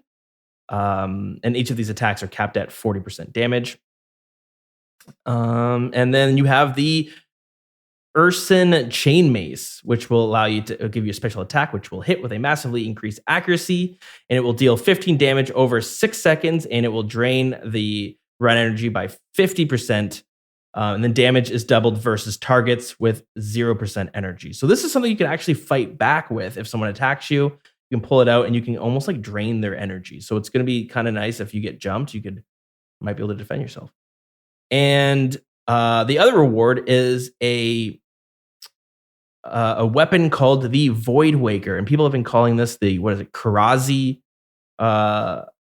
Karazi's sword, which is from RuneScape 3. So this will be just a fairly strong weapon, but it'll allow you to. It's going to be pretty good for PKing. Basically, it's good for 75 attack builds, and it will give you a special attack which is called Disrupt, which will deal magic damage between 50 and 150% of your max hit. So it's kind of like the Blessed Sarah sword, which I really like, where you can attack with melee, but if you want to do a quick little switcheroo, you can spec for some magic damage. And that is the gist of it. They talk about as well that they will be moving the dragon pickaxe to other places in the game. So they might reduce the drop rate at KBD. They might also add it to Calphite Queen, or they also might add it to Volcanic Mine and or Zolcano. Okay, Wilderness Boss Rework. What do you guys think? What do you guys think of the current Wilderness bosses? Current Wilderness bosses? Michael, do you want to go first? Or? Yeah, I'll go first. I don't have much experience. I think I've basically killed them for the diary. Like Venenatus. Oxy loves Venenatus. He's going to talk a lot about it here in a second, but that one's the hardest for me. As far as Wilderness bosses, like the only reason I think I would actually go and kill them is for the pet. I really want the Callisto pet. I think it's adorable. Vedion sucks. I don't know. Overall, I just think that it goes back to the design. Overall, I think it just goes back to design. They weren't designed to be a solo encounter. They were designed for groups of 2 or 3 to 5 people. Everyone's wearing full Verox. And over time, new metas and people, finding safe spots have just allowed for mechanics to be overlooked. So, it's not how it was intended, but that's the state of the game. Is now you're expected to safe spot them. And I don't know. I'm not a huge wilderness person. For me, like if I never had to go into the wilderness again, I think I would be fine. PKing's not my style. It's not my thing. That being said, though, we had a little like fun PVM night the other night in our clan, and I floated the idea of doing some group PKing, and nobody wanted to do it. I just thought it'd be kind of fun, but anyway, I'm more of like a nod and agree for this kind of segment, so I'm gonna let Oxy take it away. I am a scream and shout kind of guy for this kind of segment. What a great dynamic you guys have. it really, honestly, the yin and yang of the skiller and the PVMer in our show is great. And we were just talking about it a couple episodes ago, that listening to you and Heartless feels very familiar because you and Michael seem very similar in what you enjoy doing, and Heartless and I seem very similar in what we enjoy doing in the game. So it's fun to listen to the banter as well because it just feels familiar. But anyways, I love wilderness content. I've found it to be very fun. Crazy Archaeologist was the first boss that I ever really truly went after for a drop. I was like, oh, dude, if I get one of these shard pieces, I am in the money, baby. The Malediction shard was basically a Tebow for me, like when I first started PVM, that was huge. So I've always been comfortable in the wilderness. Let me back up. I got comfortable in the wilderness the more I was there. Then I learned how to do Scorpia in a duo. Then I learned how to do it in a solo. Then I learned how to do Venenatus, which was like an absolute game changer. Venenatus is top 5 favorite bosses. The problem The wilderness boss problem currently is twofold. Number one, they're broken. When you hear safe spot, you think hide behind a rock and they can't get you because of how pathing works, you know? Safe spotting somewhere like the Inferno is a design mechanic. Like you safe spot enemies behind pillars. You don't safe spot like that in the wilderness. You break the game. You effectively have to use bugs to figure it out. Like Venenatis should be able to hit you from the western safe spot, but it's because of the attack speed that like she can't move and she's like delayed that she can't. So it's not a matter of look at how intuitive I am. I drug her behind this rock. It's like I broke the boss. Same thing with Vedion. Same thing with Callisto, right? For most safe spotting, you can figure it out on your own and it makes sense. Cows, okay, you're on the other side of a fence killing cows. That makes sense. Vedion, Callisto, Venenatis. You got to watch guide on guide on guide. Exactly. And I'm always wondering who exactly. the fuck figured this shit out? Who did this? Exactly. Who figured this out? So in addition to the only viable way to kill them is with this broken safe spot, is a direct result of the other issue, which is their defense levels are extortionately high right now. In their current form, the wilderness bosses are not designed very well. Look at other bosses with high defense. Tuzkal Zuck, Verzik Vatur, anything in Chambers is Eric. What do they have in common? All those bosses with high defense. What do they have in common? You are wearing absolute fucking max to kill them. And in some cases, you're reducing their stats. You have a Warhammer, you have a BGS, you have a barrel chest anchor and a spec transfer if you're, an Iron Man without a Warhammer or something like that. You have that potential, but you don't have that in the wilderness. Nobody wears full Torva and a Dragon Warhammer to go kill Callisto. Nobody does it. No one's going to take Missouri and a crossbow to go kill Venenatis because the risk is too great. And because you don't want to risk items, because nobody likes being PK'd. It's a one-sided affair when you're in a PK situation. Nobody who's being hunted wants to be hunted. And as a result of that, you don't bring max gear. So the boss fights end up taking forever. Even when you're on task, Venenatis can be a 2 or 3 minute kill if the crossbow just doesn't hit, right?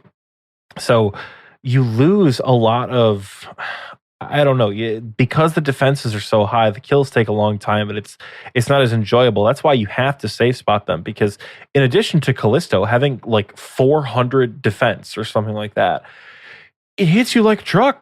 You can't protect against that knockback. When it hits you for 60, you can't protect against that.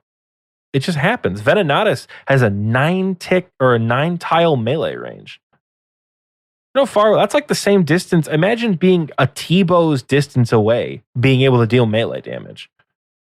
Right? Like that's ridiculous. So the boss's designs in their current state are enjoyable if you can do the safe spots correctly, but if you can't, they're terrible. I think personally the reworks that they've proposed for all 3 bosses, particularly Venenatis, I'm very excited about. I think the reworks that they have put forward, oh my God, they're going to be so much fun. If you look at the Venenatis one, for example, she's going to attack you with range and mage. She's going to spawn spider minions that drain your prayer, kind of like the bats in the fight caves. She's going to, only attack you with melee if you get close to her, which, like, thank God, because that was the worst. That was the absolute worst. They didn't say anything about her prayer drain attack maintaining, because that's another issue with Venenatis in particular. She has a varied attack speed. So it's just like, whenever I fucking feel like it, I'm going to dish out an attack. It's not like a 4-tick attack, or a 5-tick or whatever it is, So I think the rework for Venenatis is going to be so cool because it's going to be crossbows, black chinchompas, making sure you don't get overwhelmed by the spiders. I imagine the spiders are going to fall somewhere between like Sarachnis' minions and the Nilo waves, where like there's a lot of them, but not so many that you're like overwhelmed in a solo. And I also hope it scales too, I'm kind of hoping it scales with the amount of people that are in the room at one time. I think the boss reworks themselves are fantastic. The stat nerfs, the actual like implementation of mechanics to make them fun. Oh my God. The reworks are going to be so much needed. And I'm so excited for them. As someone who really enjoys Wilderness PVM, not so much PKing because I'm holy shit, I'm bad at PKing. But I'm really looking forward to them.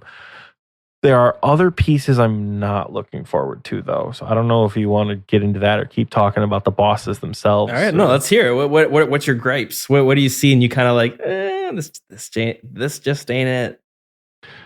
The escape caves seem like they were designed by someone who's never set foot in the wilderness before and has no grasp of what the wilderness is or can become, right? Look at what happened in the Revenant caves, right? The original Revenant caves.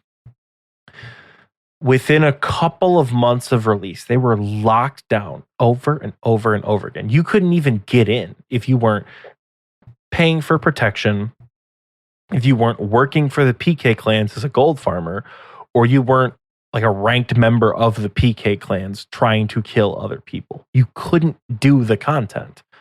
There's a video of me I put up PKing years ago. It's comically bad how bad I am at PKing. I made it maybe 6 feet into the Revenant caves, got jumped by 6 people because that's what it was like. And now Jagex thinks it's a good idea to put a cave in the wilderness, right? You're going to put a cave in the wilderness with random escape points with mid-level NPCs to discourage teams from camping. If I'm on a team of 20 PKers in absolute max, do you think I give a shit about a bear who's trying to attack me?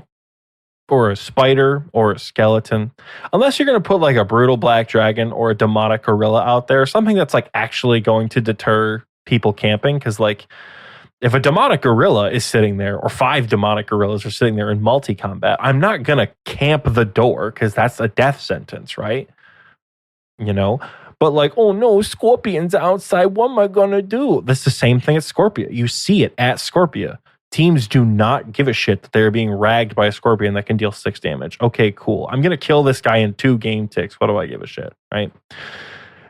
You cannot put, and in the words of the blog, Vorkath and Hydra level GP per hour in a multi-combat scenario in the wilderness. This is going to be Revenant Caves 2.0. Teams are going to lock down these caves because let's look at it this way, right? You leave the cave from one of 4 different exits. I need the 3 of us. I could call up 4 or 5 dudes from TNL. You can call 2 or 3, 4 people from the Wilderness podcast. We roll deep with a 12-man squad, even if we're just in shitter gear with AGSs as our risk. There's no getting out of that. It doesn't matter what cave you leave from, especially if we're on comms. All right, he's leaving Venenatus. He left through Callisto. Mob Callisto. I got the TB. Fucked. Over. You are going to see, I guarantee it, you are going to see a rise in gold farming. You're going to see a rise in services for protection, which I know Heartless said he used for a while. I don't necessarily love the idea of protection, not as far as like an account boosting service. Like, okay, I'm more discouraged with the point that we need to have protection, right, than anything, but that's just me being a salty PVMer. You know, you're going to see protection services, you're going to see gold farming, you're going to see the return of the Vennies in their, like, you know, random wizard hats that rag you with rune crossbows. Because, like, even if you're getting attacked by some shitter with a rune crossbow, the Dragonstone bolt proc hurts. The Opal bolt proc hurts. Like, it does a lot of damage. And then when you go to like a 2.2k world, and you get the absolute, you know, Vader in the hallway moment of someone with an infernal cape and a toxic staff and full ancestral. You're fucked. Like, you're not getting out of there alive, you know? And then they said, well, they won't leave out of the same door as you after 10 seconds. Can you guys name me the one thing in the game that will stop a player from moving for over 10 seconds? Ice Barrage or Entangle. One of the two. So unless you're strapped with Ice Barrage and Entangle and can land a freeze or an Entangle and are prepared to make that potential gear switch to hit another player without sculling yourself up, they're just going to follow you out. It's a 10-second delay. 10 seconds, it's a long Might as well time. log out if you're 10 seconds ahead. They literally they took a 2-tick teleport delay in the Revenant Caves. 2 ticks feels like 40 years when you're being attacked. 10 seconds? Come on now. You're not escaping out of a random cave. What? You're full of shit. Unless you're designing these bosses to constantly like web people and stop them from moving. But at that point, that's not a fun boss mechanic. You know? That's like Webs at Versic are enjoyable because you can get around them. Sarachnis is enjoyable because when you're webbed, you're not punished. It's a transitional phase. You're not getting mobbed by NPCs. Granted, yes, you do get attacked by the little tiny ones, which can be a lot of DPS or a lot of damage taken for lower level accounts. But like, I don't kill the minions anymore when I go to Sarachnis. Especially when I'm webbed, whatever. Like I'm an endgame PVMer. That's the point with my stats and my gear that I'm at. I think they are making such a massive mistake putting them all in one place and being like, we're going to give them 4 mil an hour. Nothing's going to go wrong. This is going to be a disaster, which is awful because the boss reworks sound fun as shit. The new weapon upgrades sound fun as shit. I don't do a whole lot of PKing, but if you give me this lightsaber-esque weapon that can hit 150 times my max hit, you know how fun high-risk fights are going to be when someone who is in full melee gear, Infernal Cape, Torva, Prims, can smack like 150? You know how cool that's going to be? Oh my God, it's going to be so kick-ass to watch. So like, I don't even mind the addition of that weapon. Right? It's the format of how they're putting the caves. I don't think that the best money per hour being in the wilderness is a bad thing either. You want to revitalize the wilderness, you got to bring people there. What's the only way to bring people there is to make money. PKers will quit bitching if they actually get loot, you know, and people will get better at fighting back. A way to revitalize the wilderness to how it was back when we were all bad at the game with our Rune 2Hs is to even the playing field a little bit. Which is another inherent issue that I have, is because the skill gap in PvP is absurd. Well, and you have right? people who don't mind cheating for the advantage. Yeah. Like people run it's not even that they're and- cheating anymore because cheat client, yes, if you run a script, you're a piece of shit. Get out of my game. But like if you're just like a naturally better PKer, look at someone like Otoblock, Torvesta, Framed. People who just have like a God-given talent for PvP, right? I'm not going to compete. If I run into skill specs in the wilderness, I'm fucked. I'm not going to escape that, right? I'm not going to do it because it's not like back in the day where I'm being attacked by a weapon that I also have in my inventory with my Rune 2H or my Rune crossbow. I can't counter a Zaros Godsword with a Din's Bulwark. I can't do that. I can't counter Ice Barrage into a heavy ballista spec. I can flick prayers pretty well, but like flicking prayers in PvP doesn't always matter because you take damage, right? The skill gap, when you can kill someone in 8 game ticks, it's not the same as when it was an even level playing field. So I think something needs to be done on a fundamental level to get more people involved in PvP. Because like, even if you're just a little bit better, right? You'll likely be matched with someone who you can hold your own against. Maybe you escape, maybe you die, but either way, it's a good fight, you know? So that's another inherent issue with it right now, but that's more of a broad problem with anything. I don't think adding money per hour in the wilderness is a bad decision. How they're implementing it, it is going to be Revenant Caves 2.0. You watch by the end of, because they said in the modcast with all leadership, they're hoping for the end of fall to push this out. I am willing to put down my Scythe of Atur right now that by the middle of 2023, they're going to have to go back and change something. Because it is riddled with PvP clans, people paying for protection, people gold farming like crazy, people ragging on site, no way to escape, no free worlds. You watch. If they continue this implementation as they are, that's how it's going to be. Guarantee it. And I hate to be so pessimistic as well, because again, the boss reworks, Jagex, if you are listening, the way you have redesigned the bosses absolutely fucks. I'm so excited to go actually enjoy Vedion for the first time, right? Like I'm super excited for that. But wow, the format is a mistake. So I am curious to see how it's going to roll out. And I think some of the things you say, I could definitely see it happening. But I think there's like arguments to be made about, are some of the things a bad thing? So I guess going back to like protection clans, gold farming, like clans locking down worlds, that can be frustrating. Is that like necessarily a bad thing? Like JMods do like, they call it they're calling it what, emergent gameplay. Are you guys familiar with EVE Online? This spaceships. I've heard of it, but I've not necessarily played it myself. You're probably like experienced with it is like mine. I've never played it. I don't even know really what it looks like, but these giant wars break out between clans, or they call them corporations. And I hear about it because they go on for like 48 hours straight, and hundreds of thousands of dollars are lost in those fights, like of real life money. And these happen like once every, I don't know, once a year, maybe. Like before it's falling apart. And it just kind of happens because the game's very sandboxy, and they have all these things where clans can lock these areas down in the game. And then these wars break out eventually. Now, gold farmers is frustrating. I don't know what the solution is there. I think gold farmers are just going to gold farm. I remember I was doing Fasani's Nightmare, and I was doing it a bunch, but I was like learning it. So, and I didn't have a lot of money. So I had a fighter torso, I had a bludgeon, I had Bandos Tacits maybe, or maybe Avi Legs at this point while I was learning it. And I bumped into someone who thought I was a gold farmer because he saw that what I was using was like bare minimum stuff to do it. And he started talking, and then he realized I sucked at the game. But he was saying that like gold farmers have ruined Fasani's Nightmare. He's like, please just report them. They are crashing everything. And he's like, 90% of people doing Fasani's are just gold farmers.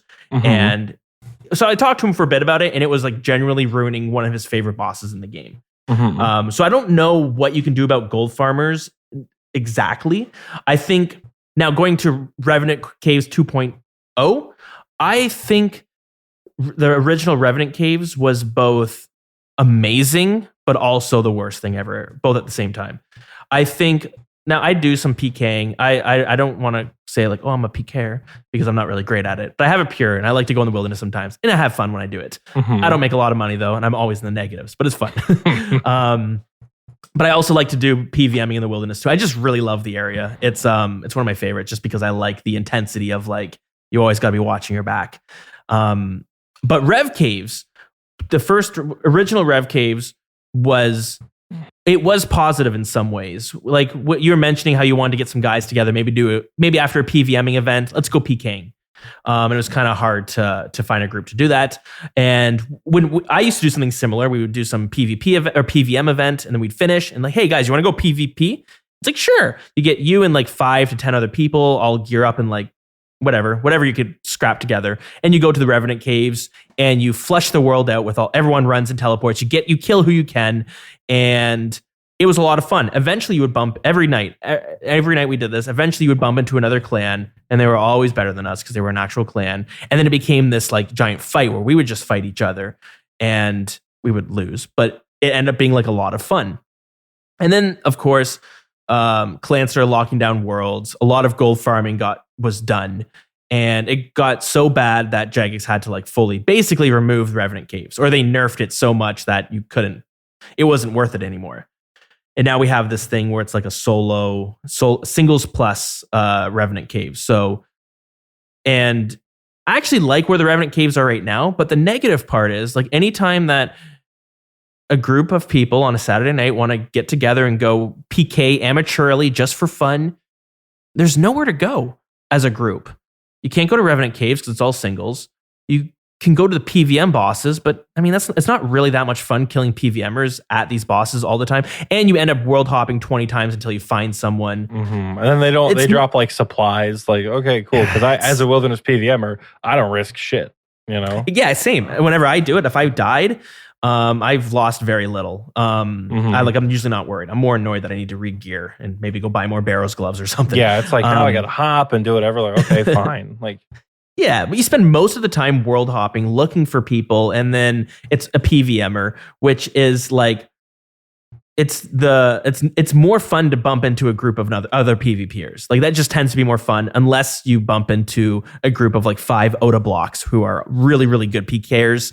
And then as you mentioned, it's like the Darth Vader moment where you're like, okay, can I just drop my stuff? Like we're going to die.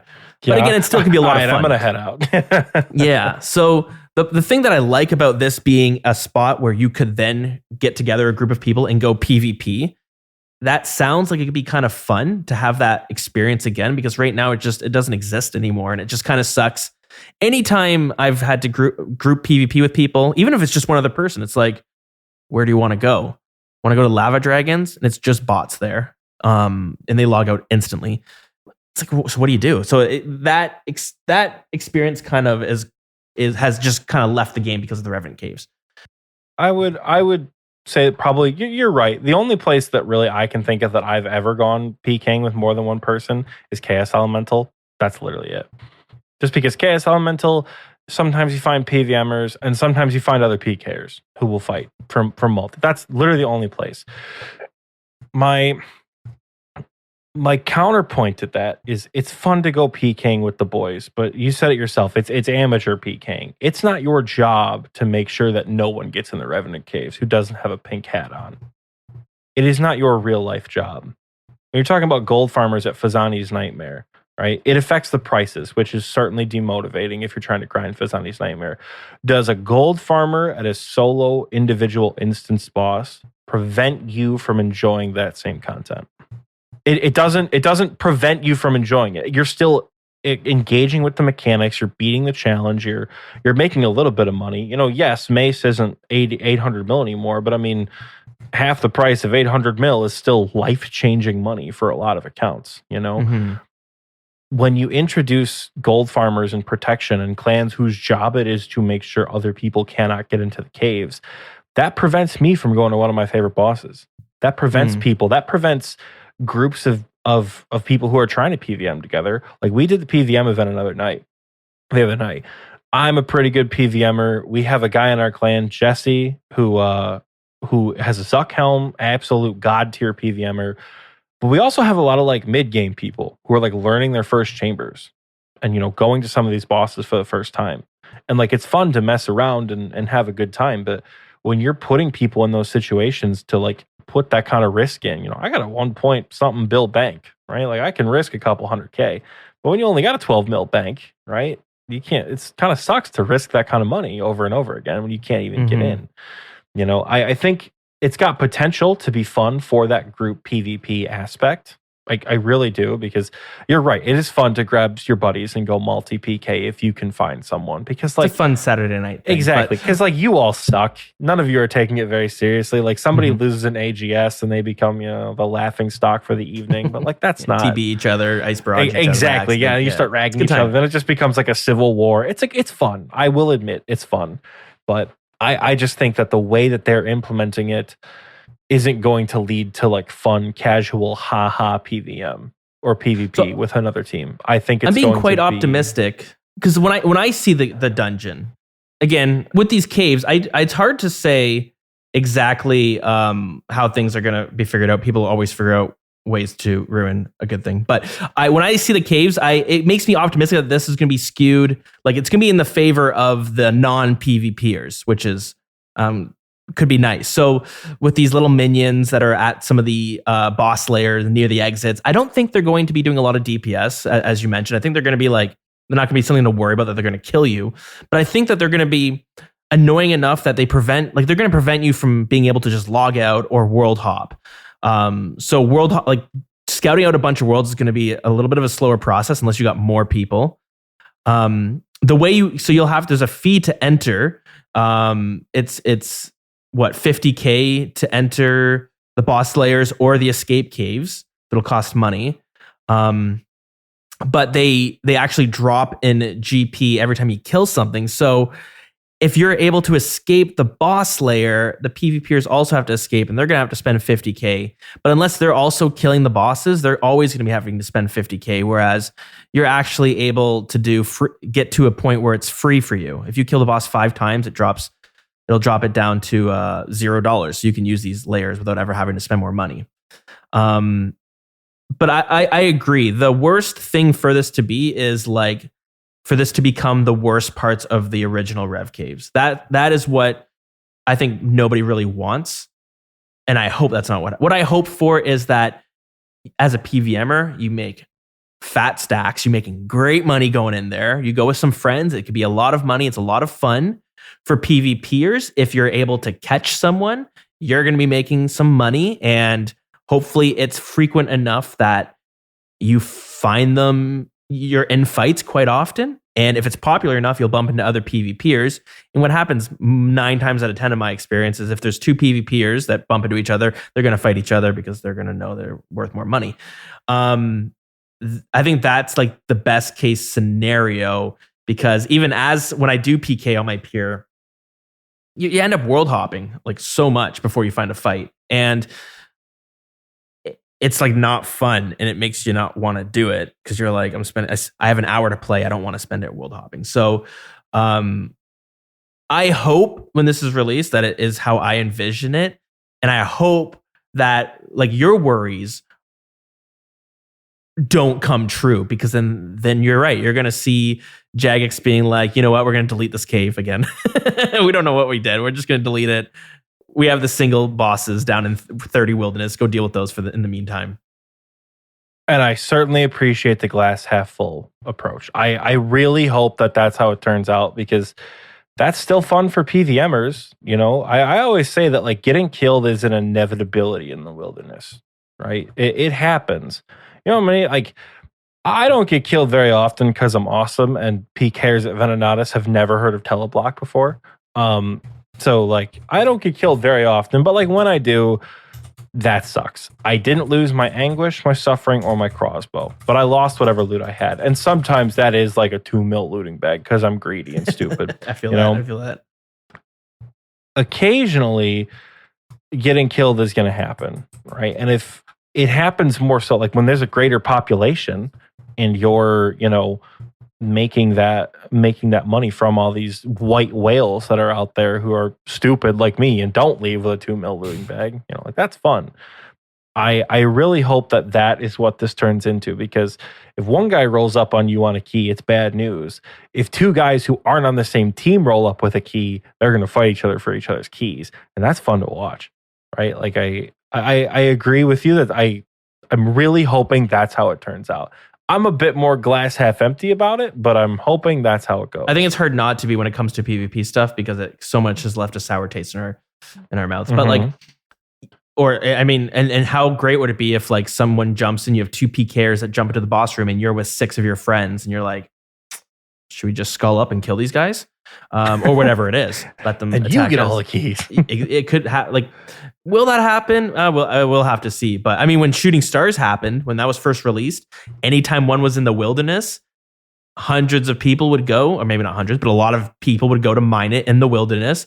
PvPers would show up, and what happened every time was they all turned around with DDSs and just KO'd the PKers. That was day one. Is that happening now? No, of course not. No one cares about Shooting Stars. But anyways, I hope it is good, and I'll be sad if it's not. But anything final, you guys, any final statements before we take a break and then we do our little closing of the show?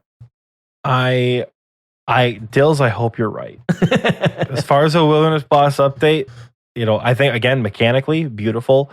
And XP Wasters know, but for Wilderness Podcast folks, I'm not one to shit on J-mods. I really don't think that, like, they're incompetent. I think they have made a mistake with the escape caves. And I really hope Dills is right. And I really hope I'm wrong in my pessimistic views of what's going to happen. I mean, but the 3 of us are in a great position because even if it is bad, oh boy, will it be fun to talk about it. So we profit no matter what. So it's win-win.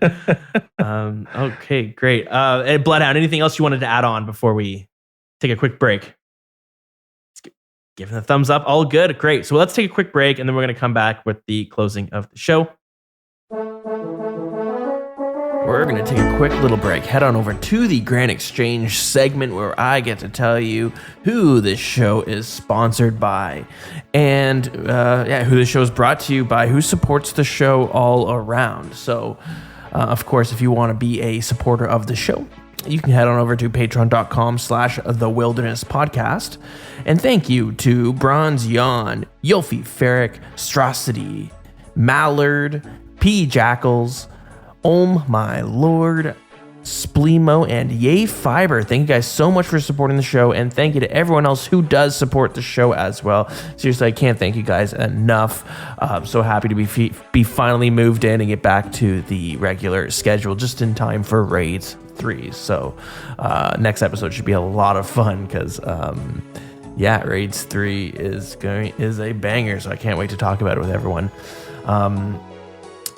But yeah, that's Patreon. But if Patreon's not your thing and you still want to support the show, but of course, before we move off of Patreon, I do have to welcome the Kazi and Scythe for joining the Patreon crew since this month, really, earlier this month. So thank you guys so much.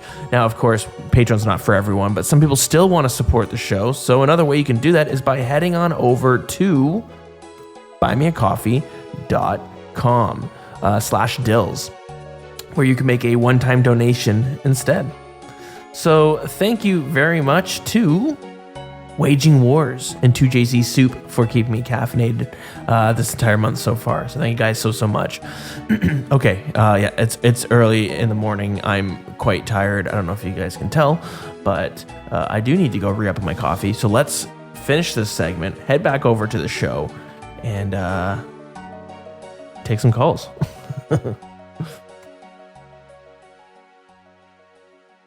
Okay, and we're back from our quick little break. And so this is the segment in the show where we take basically call-ins. It's their voicemails. So we're going to play a call-in from a listener. And here it is.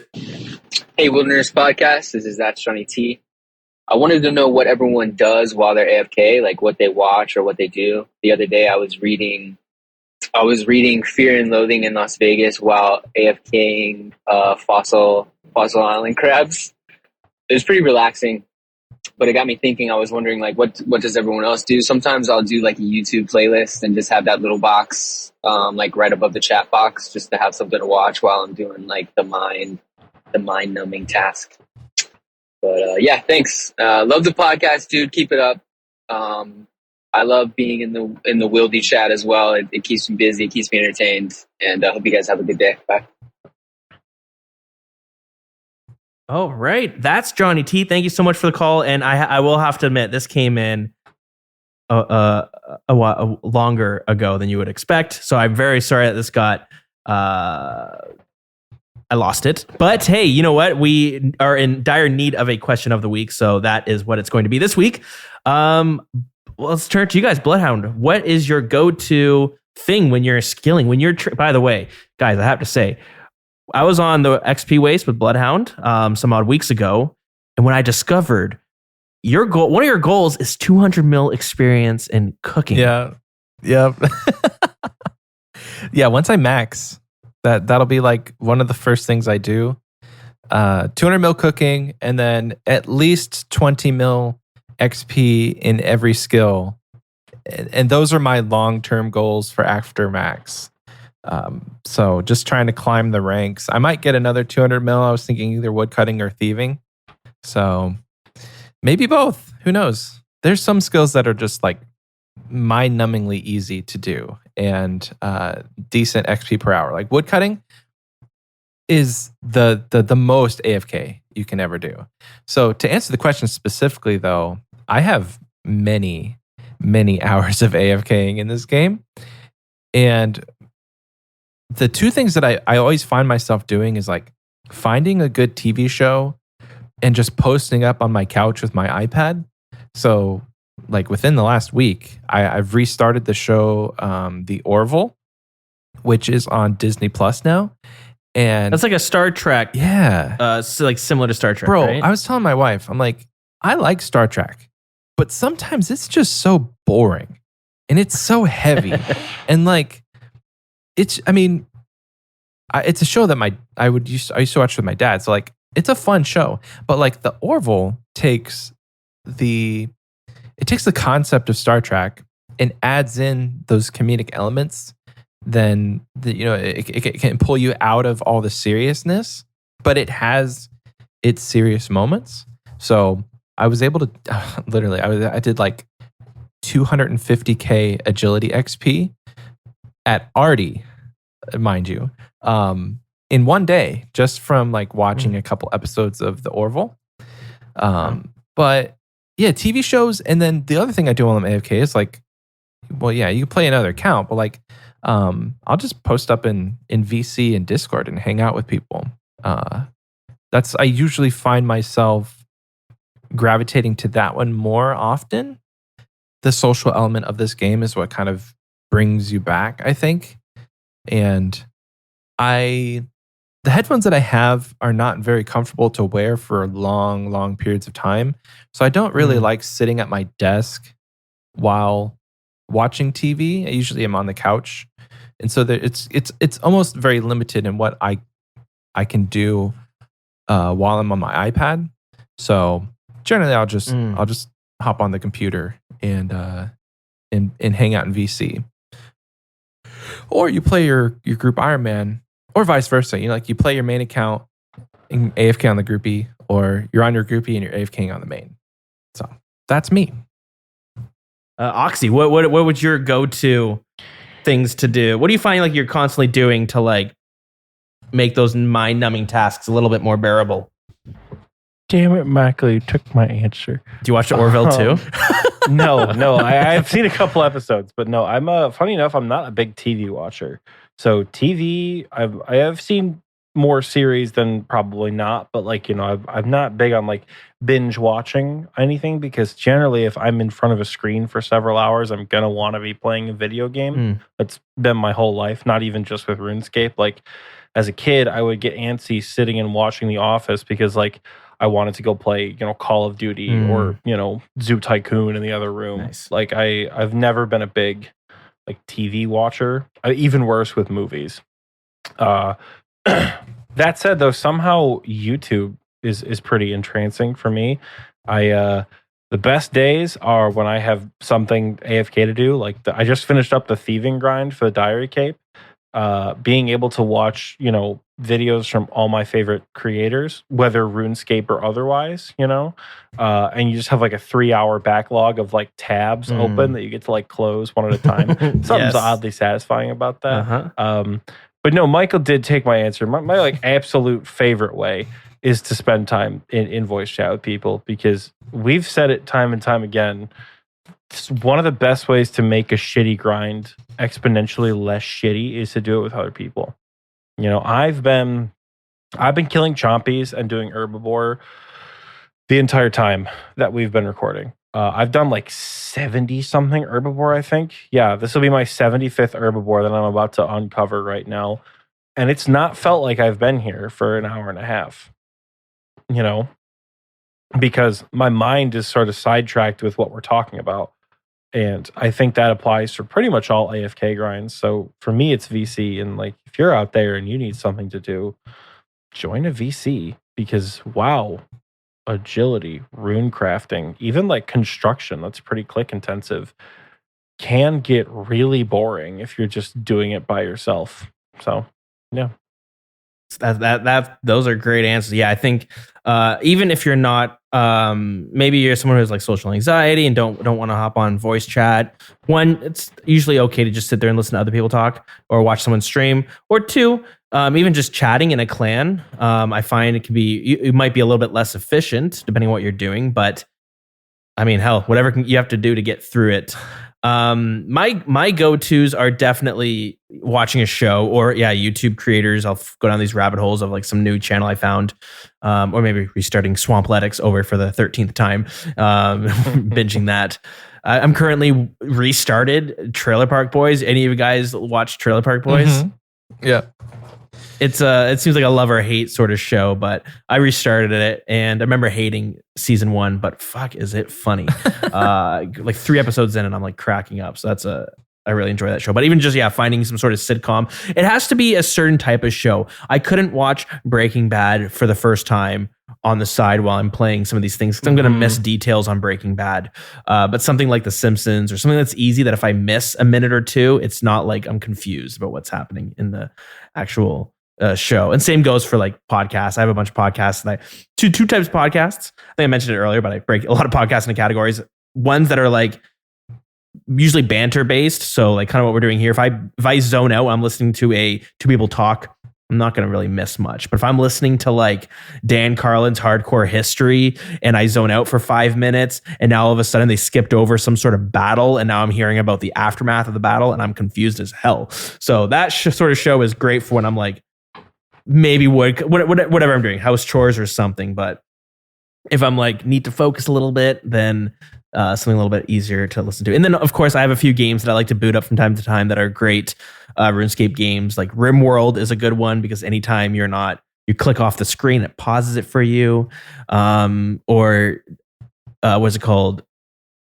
Divinity Original Sin 2. I'm probably mixing up all those words in that title, but that game's pretty good too because it's turn-based. Those sort of games are pretty good because you can bounce between the two if you want to do it, but sometimes that's very stressful. So some great answers. And that's Johnny T. Great question. So I'm going to put it up for everyone else.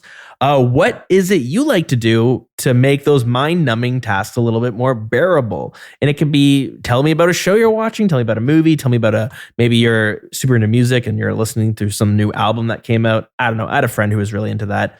I used to go over to his house. He was a big music nerd. Over to his house and he's like, yo, let's listen to this entire Led Zeppelin album from song 1 all the way through to like song 11. And I was like, by song 4, you're just like, man, can we just do something else? This is great. And all. Would you just sit there like on the couch staring at the wall listening to the music? Pretty much. And he'd be like, yo, the sweet drum fills coming up. And like he would like kind of go into like the technical parts. And eventually you're like, yeah, my really ADD would not allow me to do that. Yeah. It happened a few times with a certain friend, but yeah. Anyways, if you do want to answer, you can, of course, you could write in wherever, email, Discord, Twitter, wherever you feel like it. Or you can click in the description. You'll see a speak pipe link and you can leave a voice message as well. When I start getting tongue-tied, that is when it's time to wrap up the show. So I'll do the quick housekeeping. I know it's been a while, but if you want to join our in-game clan, it is Clan Wild. If you want to join the Discord, it's discord.gg/thewilderness. Our email is thewildernesspodcast@gmail.com. And yeah, that's the main stuff. Of course, Raids 3 happening. If you want to get in on that action, feel free to join a Discord. It also doesn't have to be mine. It could also be the Team No Life. What do you guys have out there if people want to join it? We can give you our link tree that has all of our stuff: Discords, Twitters, Twitch accounts, our YouTube channel, Michael and I's personal YouTube channel. Which, like, you don't really have to go to our personal YouTube channels. Trust us, you could stay away from those if you really wanted to. We're on all platforms you listen to podcasts. Any Apple Music, Spotify, Google Podcasts, anywhere you would listen, we're there. We've got a pretty firm footing. So if you're interested in hearing more of us, you can check all that out. XP Waste, not Team No Life. Just to make that distinction. Yeah.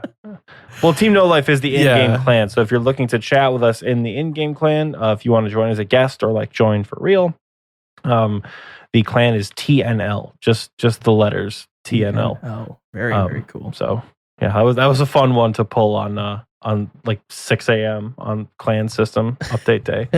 But Bloodhound, Michael, anything else you wanted to add on before? Yeah. Thank you so much for having us, dude. I know this is kind of last thanks for minute. coming on. It's been a lot of fun. It was a bit of a last minute, a bit of a crunch, but I appreciate it. Yeah. It's something, but I've been wanting to set up something like this for a while. But we're definitely have to do some sort of bonus episode because I have a lot of questions about your guys' experience with the game and podcasting and your clans. For sure, dude. Of course, there's so much news to talk about as well. Once our heads save it for another episode. Come out of the trenches from Raids 3, we're all yours. Amazing. Well, that's going to be very exciting. But yeah, guys, check out the XP Waste podcast. You guys, one thing I definitely have to note is you guys are really good at being consistent. I feel it's been weekly releases. And do you guys even do bonus episodes from time to time? Once a month.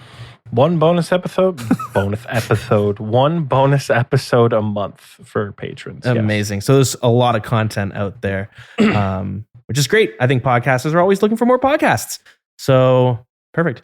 Okay, now before we stop the recording, we need to play a song to lead out on. Do any of you guys have a favorite song that you guys are equally passionate about? If not, maybe we can argue about whose is the better song to lead out on.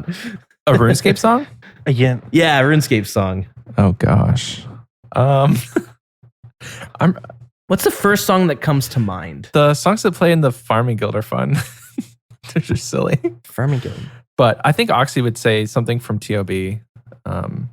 The Verzik song. There are some bangers. There are some bangers in TOB, not gonna lie. I mean, for me personally, I think the most appropriate is a new track from Raids 3, but we don't have access to any of those yet, unfortunately. So we won't be able to jam out to any new Was there Raids 3 bangers. Below Beneath Kirsan's song that would be kind of fun? I didn't listen to any of the music. Of course you didn't. I don't actually remember. I know there's one that's called like Thrall of a Maskip, but I don't know what it is, you know? Let's try the Dunes of Eternity. Ooh. Okay. So this is unlocked in the Beneath Kirsan's quest, as you mentioned. And no further information is given. So that is about it. Guys, again, thank you for coming on. I appreciate it. The listeners won't know, but there was definitely a little bit of a crunch. You guys, Oxy, you put on alarm to wake up early this morning, which I very much appreciate. If you ever need an early morning or a late night recording, you let me know and I'm there. You know, it's good practice because I have I don't know if I've mentioned it, I have a 4:50 a.m. alarm set for tomorrow. Oof. So I am gonna wake up bright and early for Raids 3. So we're gonna be there. Come hell or high water, we're going to be awake. So this was kind of helpful for that. Amazing. Okay, well, Raids 3 is going to be very exciting. I will too also have an alarm. But yeah, thanks everyone for listening. Thank you guys for coming on. If you want to check out XP Waste and all their fun stuff, it's in the description. So click that link tree and it'll bring you there. And that's about it. So thanks guys, and see you guys later. Bye.